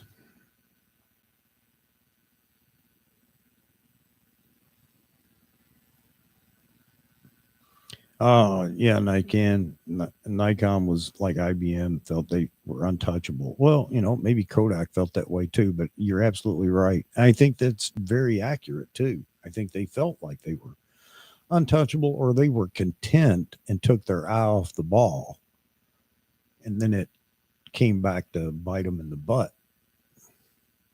They didn't realize how much ignoring that market segment would cost them in the long run. So, they're catching up now. Obviously, they have some great engineers. Um, to catch up this quick where they are now, it's pretty remarkable.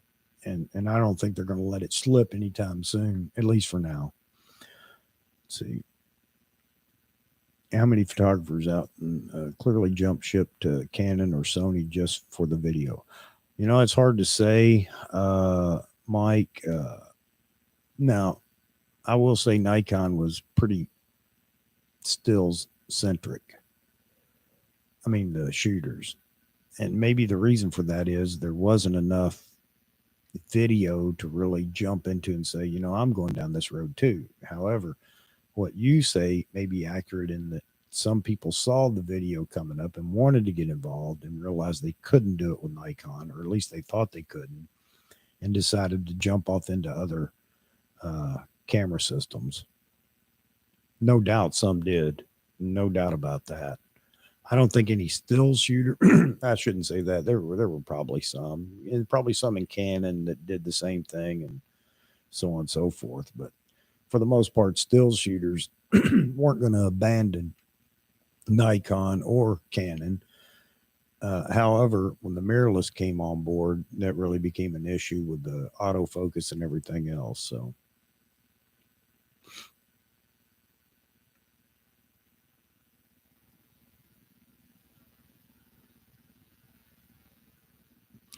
I don't know. I don't think number 8 is. There was a number. Maybe it is. There is a number that's, I don't know, they're superstitious about or something. I don't know if it's 8 or not. Yeah, where does the Z9 go from here? Like you said before, Z9S, Z9 Z9A, or I don't know, Z9Z. I have no idea where they came up with that.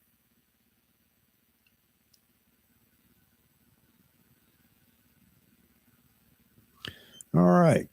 Let's see. Yeah, I don't think a lot of photographers jump ship. No, I don't.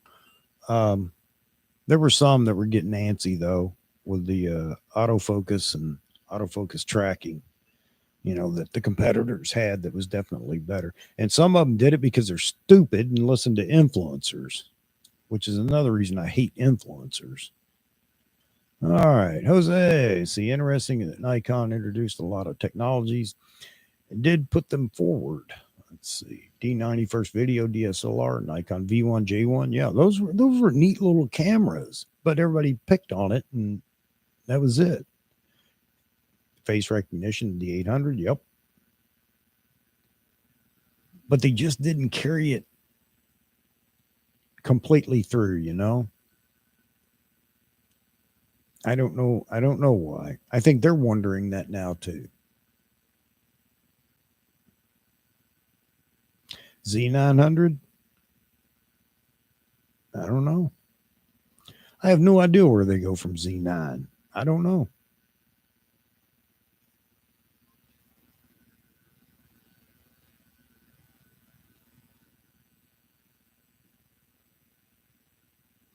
Yeah, you're right. Nikan, you're absolutely right. It's an acquired taste, and some people that's their thing is video. And of course, we talked about it the other night. YouTube has brought a lot of that about. Everybody wants, if they don't want to be an influencer, they just want to make videos of things or even create with and not be uh, connected to a brand. They're just going to use the brand that works best for them. So, yeah, just a whole lot more video in the world today and a lot more need for video today, even as the executive was talking about photojournalists and sports. So it's here. And if you didn't grow up, it's one of those things. I think if you didn't grow up with it, you probably don't want to get involved because it takes. Now I'm going to have to stop and learn this whole other aspect of, you know, photography being video. No, they did not continue. And we talked about that earlier. Who was the first? And you already brought it up. Nikon with the D90. And Nikon corrected me the other night because I couldn't remember. I thought it was the D300S, and it isn't. You're right. It's a D90. But I don't know why they just didn't care for some reason, or this all goes back to marketing too. And I love Nikon. I love their innovation. I love, what they do. I love their cameras and their products. I hate their marketing. I don't know what's going on in that room. It seems like it's been terrible forever. And marketing would be a part of identifying, what are we leaving on the table out there in the market? And evidently nobody did that on the video side. That's for sure.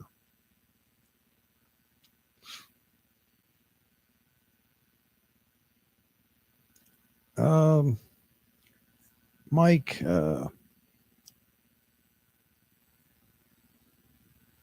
I think yeah, vlogging is big. So yeah, but I mean, it doesn't take monster video specs to vlog. However, influencers and everybody jumps into the game, and they're gonna, you got to have this, you got to have that.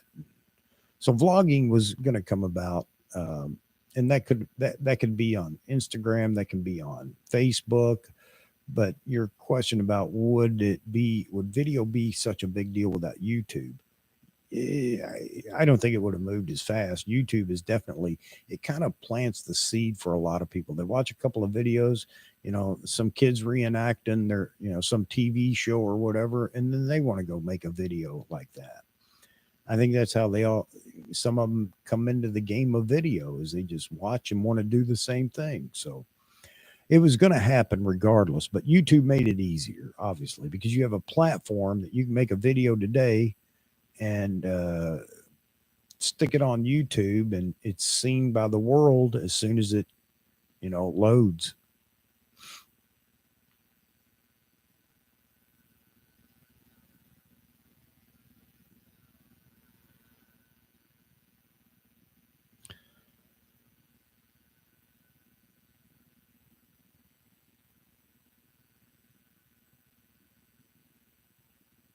You know, that is a possibility, Nightcan. You just find it hard to believe that they would let people talk them out of doing something or run them down about something or whatever. And but you're right. That could have been the case. I don't remember that. I wasn't following everything so heavily at the time, but you're right. But still, I mean, you'd have to look back and say, it wouldn't take long to look back and say, how come our sales are dropping a little bit here? And figure it out. The camcorder days, that's what everybody used before we had these hybrid cameras. Everybody bought camcorders, um, which were, okay, that's it. That's all you could say about them for the most part. Fixed lens usually, and had the electronic zoom on it. And the farther out it got, the more it looked like you were running across railroad tracks because you just couldn't steady it. And then they had steady cam that helped out. But yeah, it's been growing, but the hybrid market really brought it about, I think. Again, everybody can be the next Quentin Tarantino in their neighborhood, shooting whatever they want to create. And it grows and grows and grows. Music videos. Man, a lot of photographers that jumped into video made, money shooting music videos for local artists and everything else. That was big.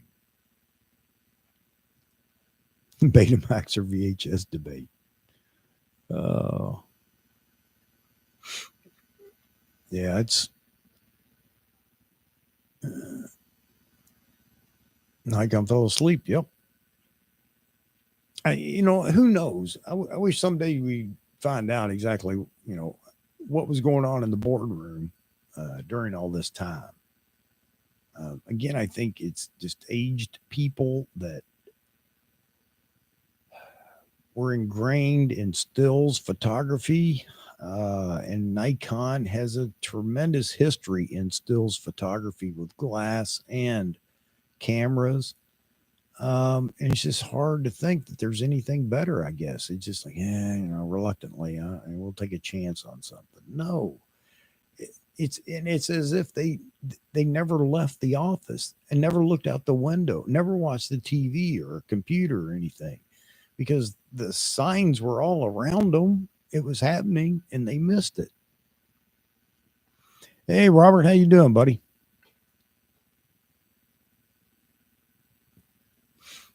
We're kind of picking on Nikon's marketing right now, by the way.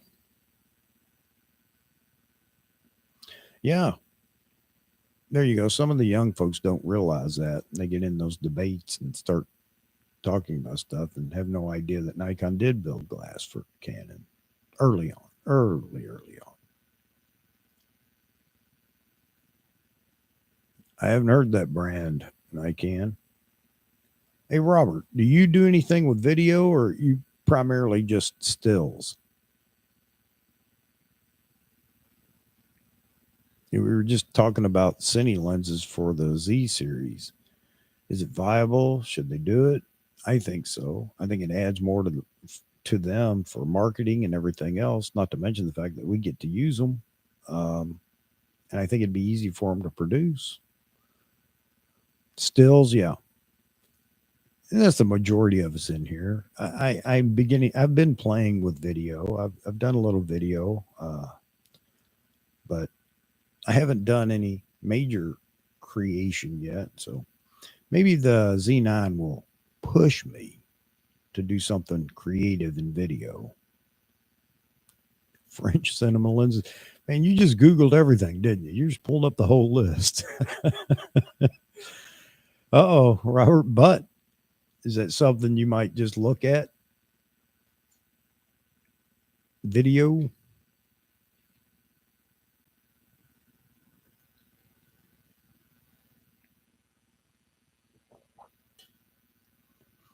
And I don't know if you ever said, are you interested, or you uh, have you pre-ordered or buying the Z9? Oh, did you? What are you holding out, Nikan? You're just a man of many mysteries.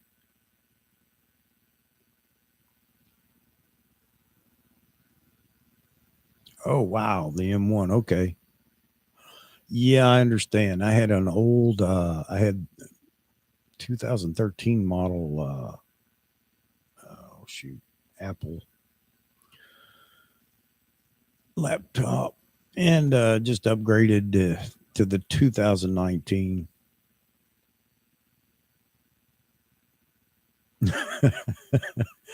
Irish slangs. I know he got me today. That's why I said I was busy all day laughing instead of going through that article and trying to highlight some of the things in it. Yep. So you pre-ordered, okay? Hey, did you see that comment over there? I don't know which thread it was on, over on Nikon Rumors, with the guy that said he talked to somebody at B&H, and I don't know if it was talked to somebody who knew a cousin that had an uncle that worked at B&H. I don't know what it was, but his comment was, yeah, me too, Mike. His comment was, uh, he talked to somebody at B&H, and they said they had almost 2,000 pre-orders, yet that wasn't going to be a problem because B&H had ordered, via Nikon USA, of course, 2,000 cameras, and they expected to get them all in the first shipment. I mean, it sounds crazy because, first of all, I've tried over the years to get B&H to tell me how many are on the list or where I am at on the list. And of course, they won't do that. But this guy had news that was really, oh, I like that news. I just don't know if you saw it or not. If anybody had challenged him on his claim about that knowledge of B&H.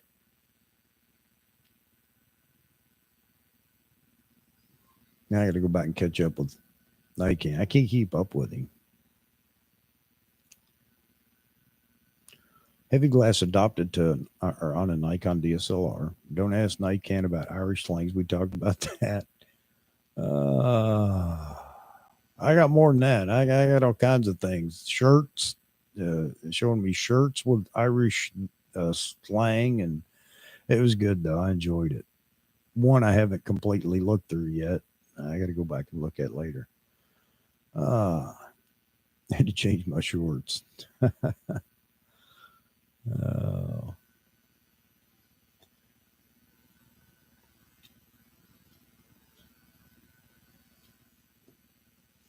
Yeah, all right. I guess I bored everybody but you all.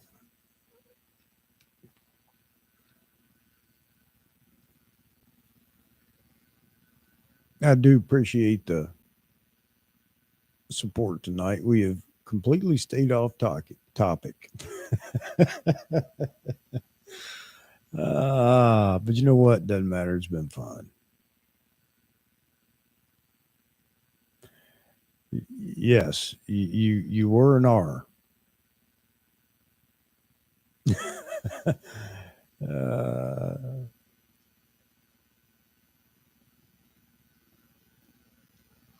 yeah, I don't have that in the Z lineup yet either, Robert. I have the 24-70 f4. I have the 50 1.8. I have the 14-30 uh, f4. Just to have something with my Z cameras right now. There really wasn't anything out that I wanted right away, except for a long telephoto or zoom. And now that the 100 to 400 is coming out, I've already pre-ordered that. So I don't know. I'm in the process now. I've got to start start collecting Z lenses, I guess, faster glass. I've got it all in the F mount, and that's the dilemma. And I don't want to get rid of it. And with the FTZ, I can use it on the Z9 when it gets here too. But we'll have to try and see just how well it all works. And the only problem I have with the F mount for video is it's just noisy in focusing. So I have the Trinity in F mount.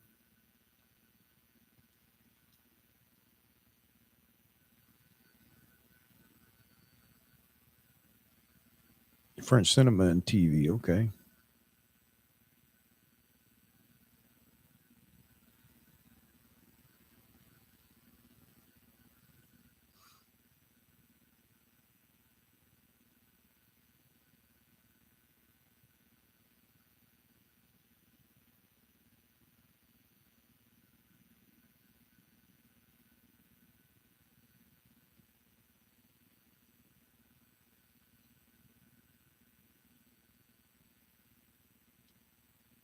Yeah, that's the only problem with the Z mount is the transition of glass. I think that was just spectacular that they came right out with the FTZ, so you can use all the other glass. And everything that I've put on the Z6 II has been fine. Not for video, but and it's not because the quality isn't there for video. It's just a pain listening to that thing rack focus.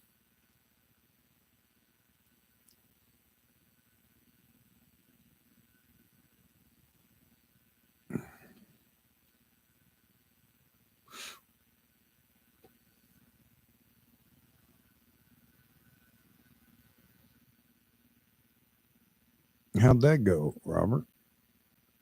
I expect pretty good based on the faces there.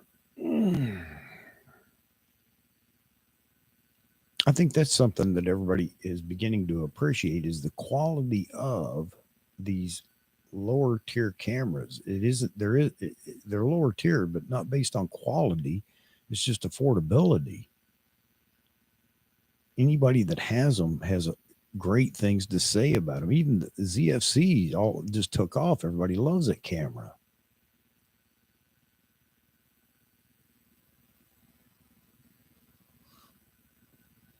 D3. Don't let Nikan talk you out of it, D3. He's looking for parts. Good. That's all that matters, man. Client loves it. That's it. That's it. Period. I mean, you achieved everything a photographer needs to achieve is the client's happy. It didn't matter what you shot it on. They're happy.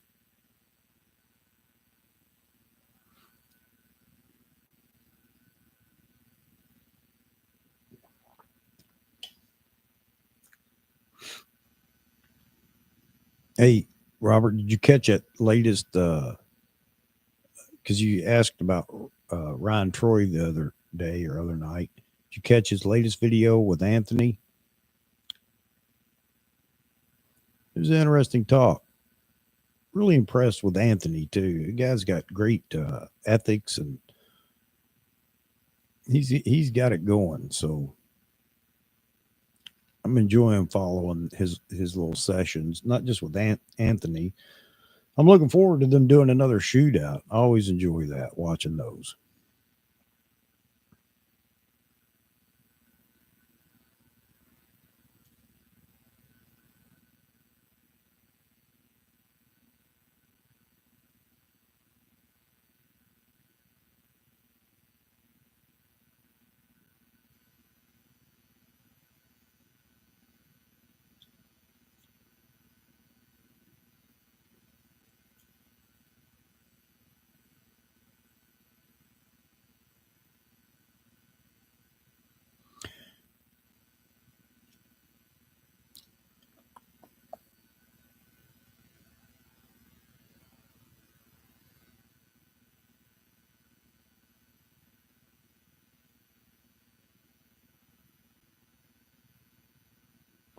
Yeah, I hear you, Mike. One, I hate to part with them. I'm not getting rid of the rest of my DSLRs anytime soon.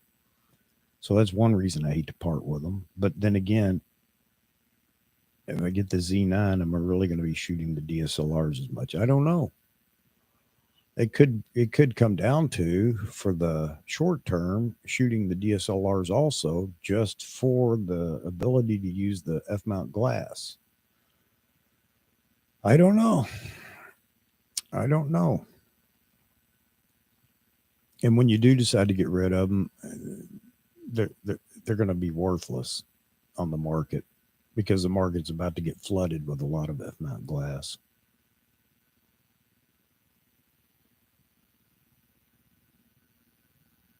Voigtlanders.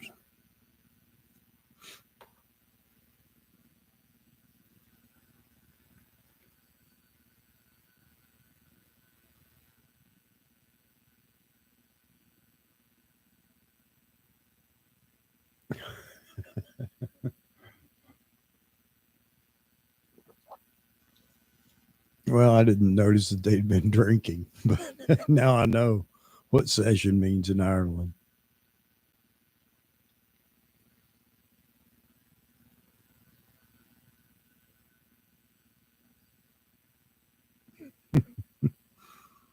Yeah, I'm afraid so. Like, I mean, I'm glad I sold my D5 when I did. Not that I wanted to, but I needed it to help fund the Z9. So the old D5 went bye bye. Great camera, loved it, but I didn't get anything anywhere close to new for it, obviously. But I mean, it wasn't anywhere close.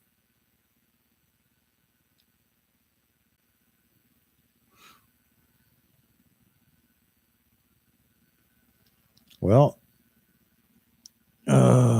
you're in luck, Robert, because in that video I was talking about a while back earlier here in the session in the live stream, uh, the guy that was talking about the Z9 said that you could have zebra stripes uh, and what at the same time on on screen for manual focus.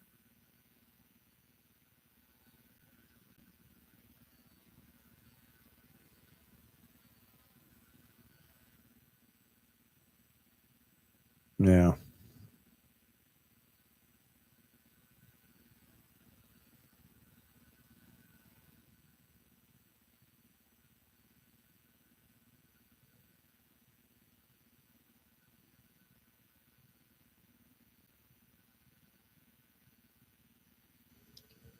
1,000 shots taken with not hitting the buffer.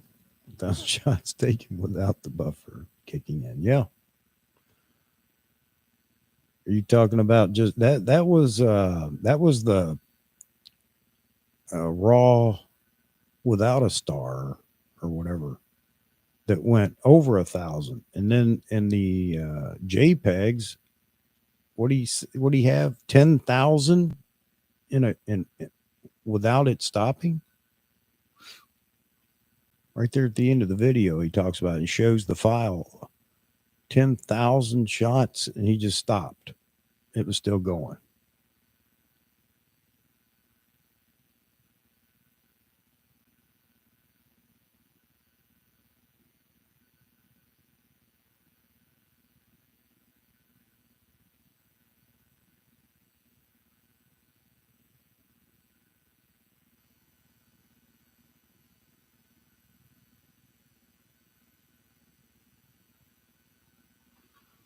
D4S. I sold my D4 a long time ago. Um, as soon as I heard about the D5, yeah, I'm just a camera junkie.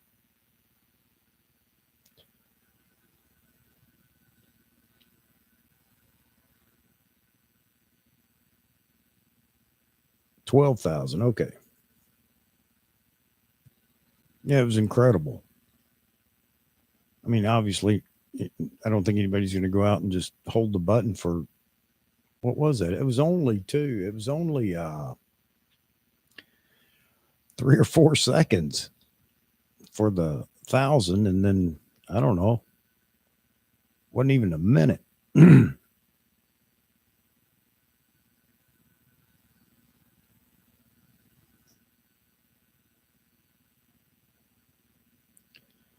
Yeah, with the Z9, yeah, Robert, you're going to see them. You're going to see more of the good old uh, black lenses in the crowd rather than so many white lenses. Sony and Canon dominate now. Canon really, Sony's just a partial participant in it, but man, Nikon's had a pitiful showing at any action shooting.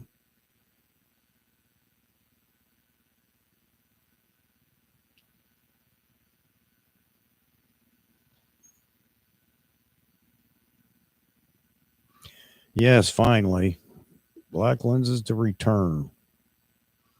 I'll tell you, I'd love to go shoot more motocross, but I think it game's over. It's just, there are no magazines anymore, digital everything, and the good old boy network.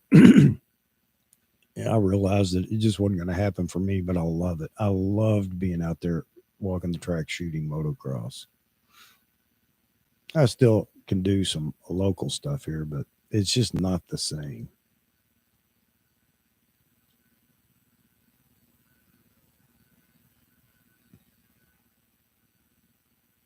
Yeah, but I don't know. I can't say I've watched enough excuse me, swimming to know how many are there. But you look at the sidelines and the pits and sports, and it's just Canon lens after Canon lens after Canon lens.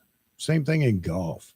It's almost hard to find Nikon anymore, and that really bugs me. I don't know why it shouldn't, but it does. Shot festivals, one concert, excuse me, uh, and that's it.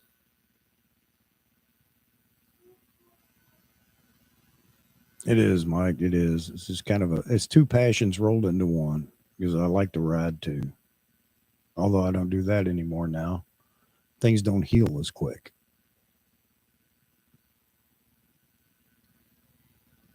Yeah, I'd love to shoot road racing too. Anything like that's fun. Anything. I just enjoy it.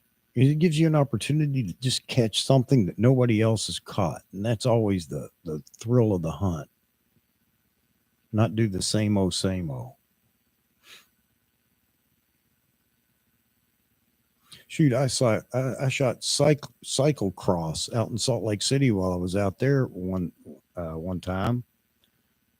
I don't know if anybody knows what it is. I didn't until I saw it, and it's just riding in a oval.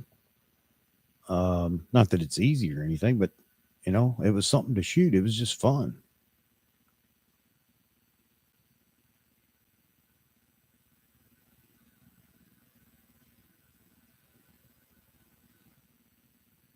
Well, that's the whole problem with a lot of it, Mike, is a lot of things you shoot, if you really want to shoot it and you get a chance to, you're just not going to make any money on it. There's just that click of getting in the door to have paid gigs like that. And they're few and far between. And the other thing is, and I understand, is you have to establish yourself before anybody will even invite you in. And, that's a lot of money and time.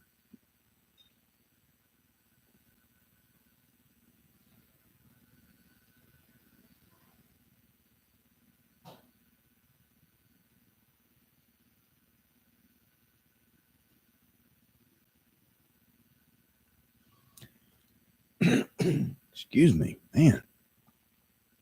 Sinuses are killing me right now. Yeah, I enjoy anything action related for shooting. It's just fun. It's just fun. I have a friend here in the town that he puts on a lot of car shows and things like that. And I go out and shoot for him. He has a tri-state paper that he puts out for all the car enthusiasts and bike enthusiasts. So I go from time to time and shoot his events and just give him all the photos. It's just fun to get out and even that kind of kicks your creativity into gear, trying to find again something nobody else has shot. Most photos are so similar, so it's always fun to try to find something different. But yeah, man, I'll tell you, I don't care what kind of action or sports. I would love to shoot any of it. It's just fun. Women's triathlon. Okay.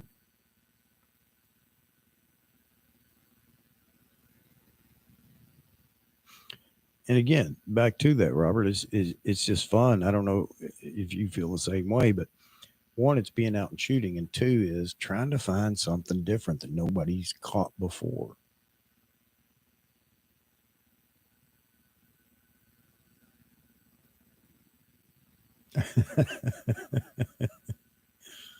Oh,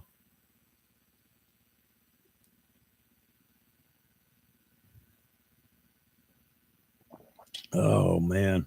Well, this has just turned into fun. That's okay.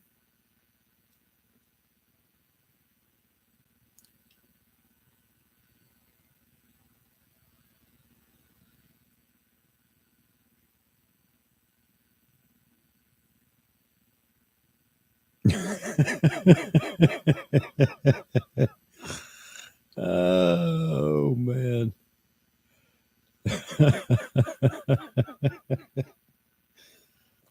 Oh, you're not right. I tell you, you're not right.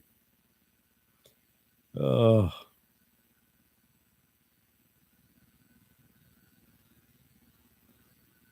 we've had I don't know how many people I've seen them come and go, come and go, come and go. I'm just gonna. I'll do another live stream next time. I'm just gonna put just join us for whatever we're talking about. Do not come here expecting any information. Oh, too fun, too fun.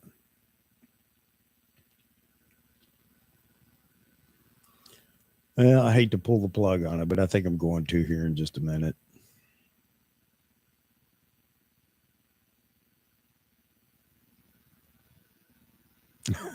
uh,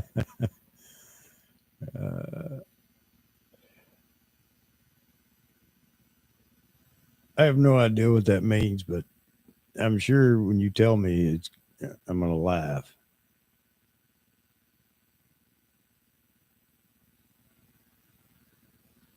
Oh, there you go.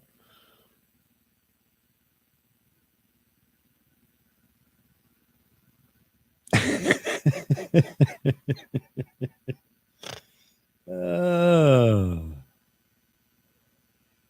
yeah, Mike. Anything that you can do, I guess, to uh,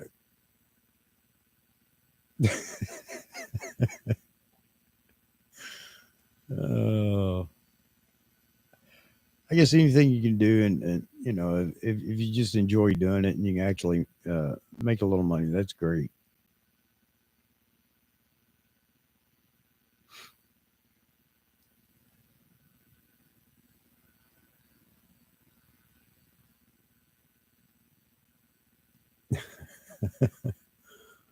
Uh,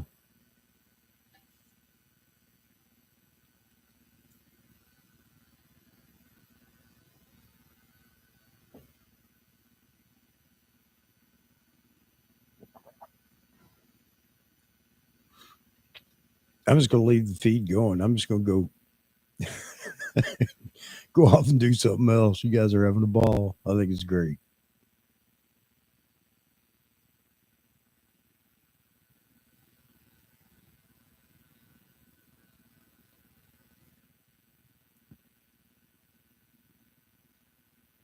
Hey, did you know that guy, the Irish chap that was the what was it, half arse camera review? Have you seen him before?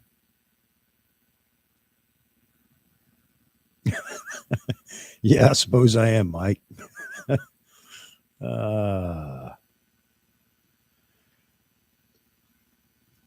it was pretty funny. I mean, he's real. He's like me, but I'm not funny like that. But he's funny, and he, I guess he is a lot like me. Yeah, that camera. I don't know what brand it was. Who cares?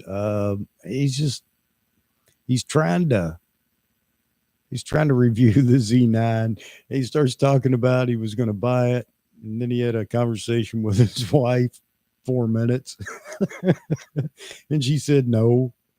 And he said, I sat there with my finger over the uh, send button on Jessup's for an hour for a pre-order for the Z9.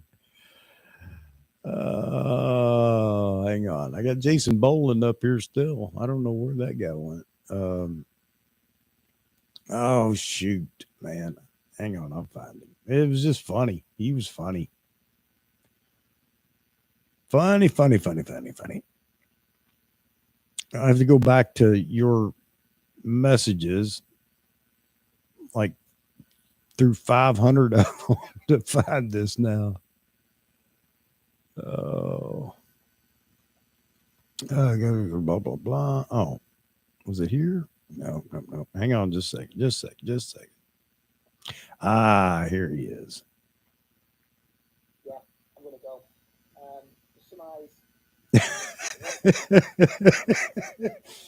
He's trying to start his video and his light goes out. I mean, hey, I'm the same way here, man. I start a video. I need to start it an hour early just to get the audio working.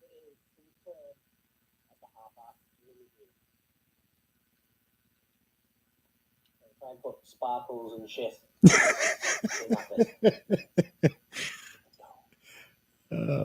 So, all right, let me get the link here. Brand new Nikon Z9 mirrorless camera. If you have been living under a rock, you won't know that this camera was announced the other day. Not announced, sorry, released the other day after God knows how long. It's been months and months and months since I did the video on the development announcement, and a lot of what I said has kind of been implemented. Hang on, bear with me. What I said, but that would be less, more than half-assed, and you come for half-assed, I know you do. So let's get into this camera. We've got a 45.7 megapixel stacked CMOS sensor. Wow. Nikon developed sensor. Don't know who's manufactured it. There's only a few manufacturers around, so possibly Sony or who's the other one? Motorola. Yeah, one of them two, possibly. I don't know for sure. Liverpool, huh? All right, so let me turn that down now. It's just funny watching him go through this process, trying to explain the Z9. Yeah. I mean, he's live, all live. He's not. He's actually doing a video that he edited, but it's just funny.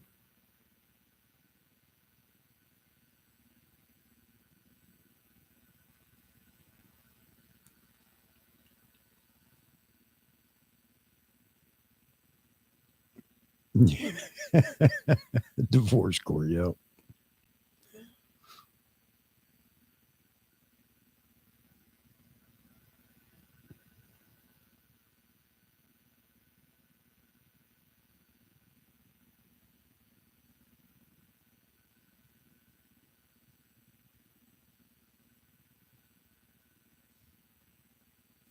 Translating, I can.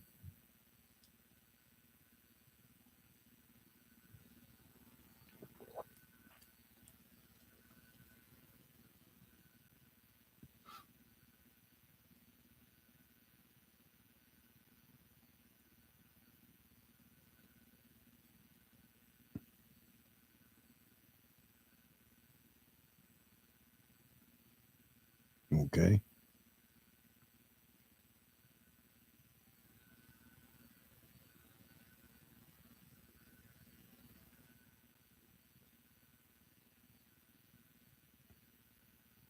Yeah, poor guy wants a Z9. Bet he gets it too.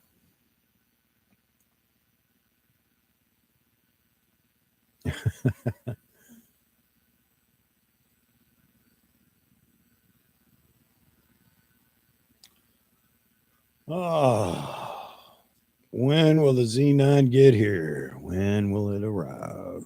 Who knows?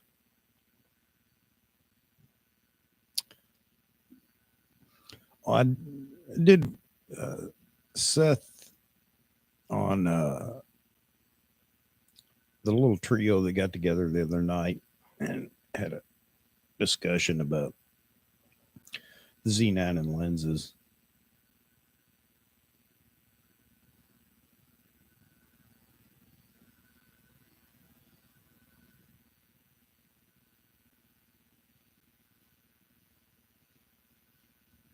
And Seth was talking about the f4 lenses, that Nikon has put out so far. People talking about, no, I don't want f4. I don't want 1.8. And I want 1.2. And he said, what's wrong with you people? So he was on I think he was on the 51.8, or it could have been the f4. I don't know. But he goes, what's wrong with the background? It's not out of focus enough. And he sticks his face up there. And I had never thought about this. He said, just get closer. And, obviously, distance to the lens or subject, distance to the background have a major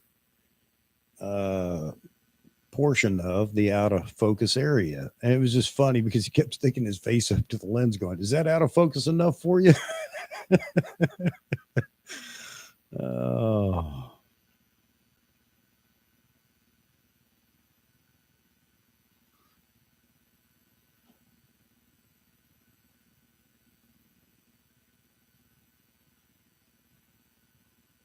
So here's one of my problems with Nikon. It seems like every time that a new camera does come out, it's always cold here.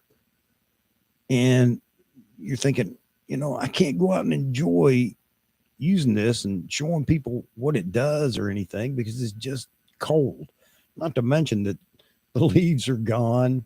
They've changed and dropped, so you have no leaves. All you got is sticks in the background. And come on, Nikon. We need these things to be released in the spring so we can really go out and have a good time.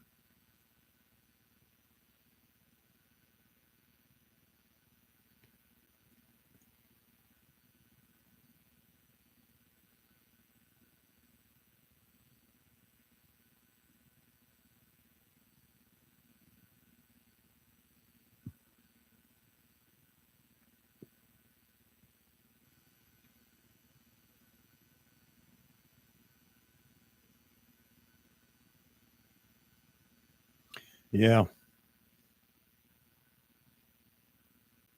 that's a different story, man. I mean, I could be knee deep in snow if I'm doing something like that. Can you imagine shooting the Olympics? How much fun would that be? Well, wait a minute.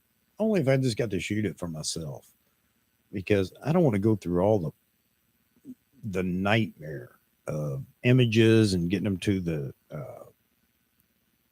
director, the process, whoever, wherever it's going.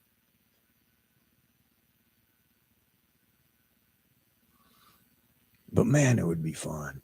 Wow.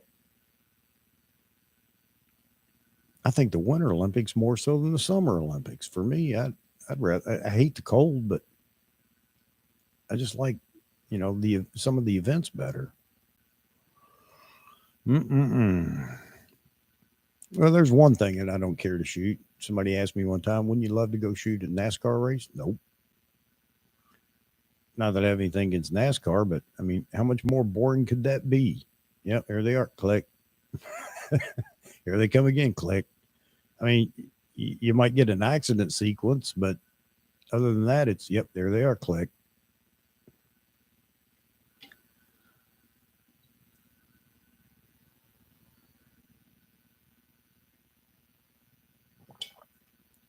Yeah, downhill skiing. I'm thinking like the other extreme sports, snowboarding and whatever. They got all the other things out there in the Winter Olympics now too. So something that's comparable to even motocross for me would be those things. The half pipe snowboard because they're getting air coming out of the pipe and all that kind of stuff, and you get some great angles. That would be a lot of fun.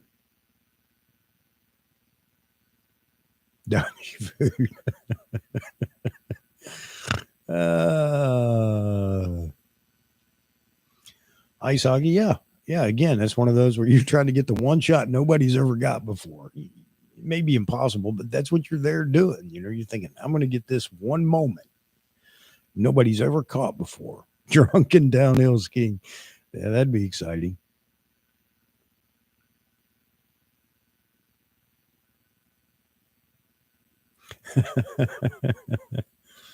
Oh, he's been wound up all day for me, all night for him. Oh, he was bombarding me with stuff. At one point, my wife asked me, "What are you laughing at?" Hey, you don't want to know.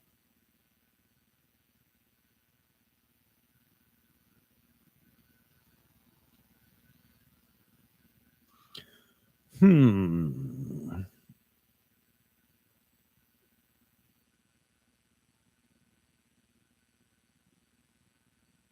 All right.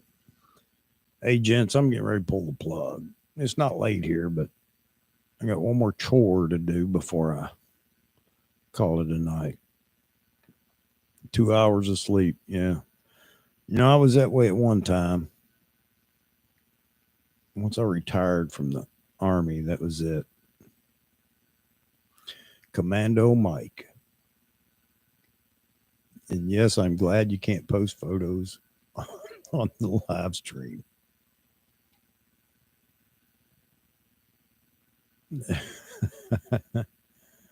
Oh. All right, gentlemen. It's been fun. it was real fun for me because, never fails, no audio right off the bat. Love it. Didn't do anything but reach over and touch the Rodecaster Pro finally. Didn't do anything, just touched it. And all of a sudden I had audio. So I don't know, man. I don't know. All right, gents. It was fun. I enjoyed it. I don't know if everybody that jumped in here enjoyed it, but that's okay. We had fun. And so I'd like to have a big audience though to get people chatting about some of these things, Cine lenses and whatnot. But that's okay. That's all right. I wouldn't want Nikon to stop production on the S line lenses and everything right now to do that because a lot of people are waiting on a lot of different lenses. But at some point, I think it would be a great idea for them to do it, especially now with their competitiveness in uh, video. So, all right, gents. Yeah, I hope everybody has a wonderful either morning, day, or night, depending on where you're at. And I'm going to get out of here. So I don't know when we'll do the next one. Um, I'll just get in here. I'll be the host, and I wish we could get the audio. You know, YouTube needs to get this set up so people can comment audibly. Man, wouldn't that be cool? I think it'd be a whole lot more fun. But anyway, I'm carrying it on myself. Nikon call the SC lens, call S Cine lenses. Yeah, yeah, yeah. All right, Nikon. Talk to you later. I'm sure we'll chat tomorrow. Mike, you need to jump in on those chats, but it sounds like he's double timing or cheating on me. He's talking to you too. I'm just kidding. But yeah, I'm sure I'll chat with you all tomorrow via messages or whatever. Robert, I guess you still in here? Monty Python, Life of Brian.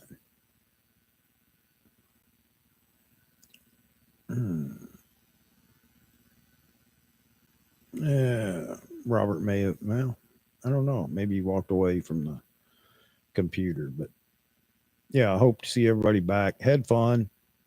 You guys throw out some ideas if you just want to get together and chat in another live stream. And maybe tomorrow I'll take the time to look into Zoom. I didn't really want to go purchase the use for Zoom, but I think they have if you're only talking to one person, it's free. I don't know. I got to check it out tomorrow and see what it's like. Nikan, I'm going to tap into your Zoom knowledge. Are you kidding me, Mike? He knows about everything.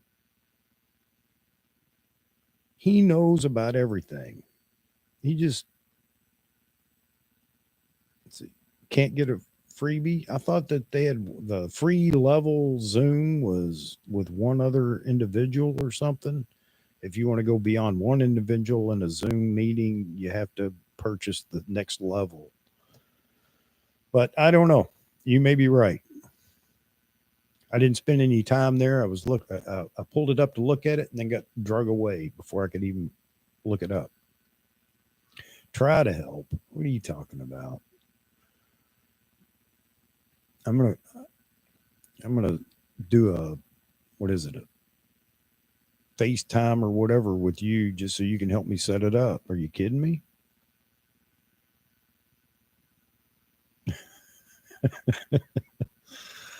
All right, gentlemen, I enjoyed it.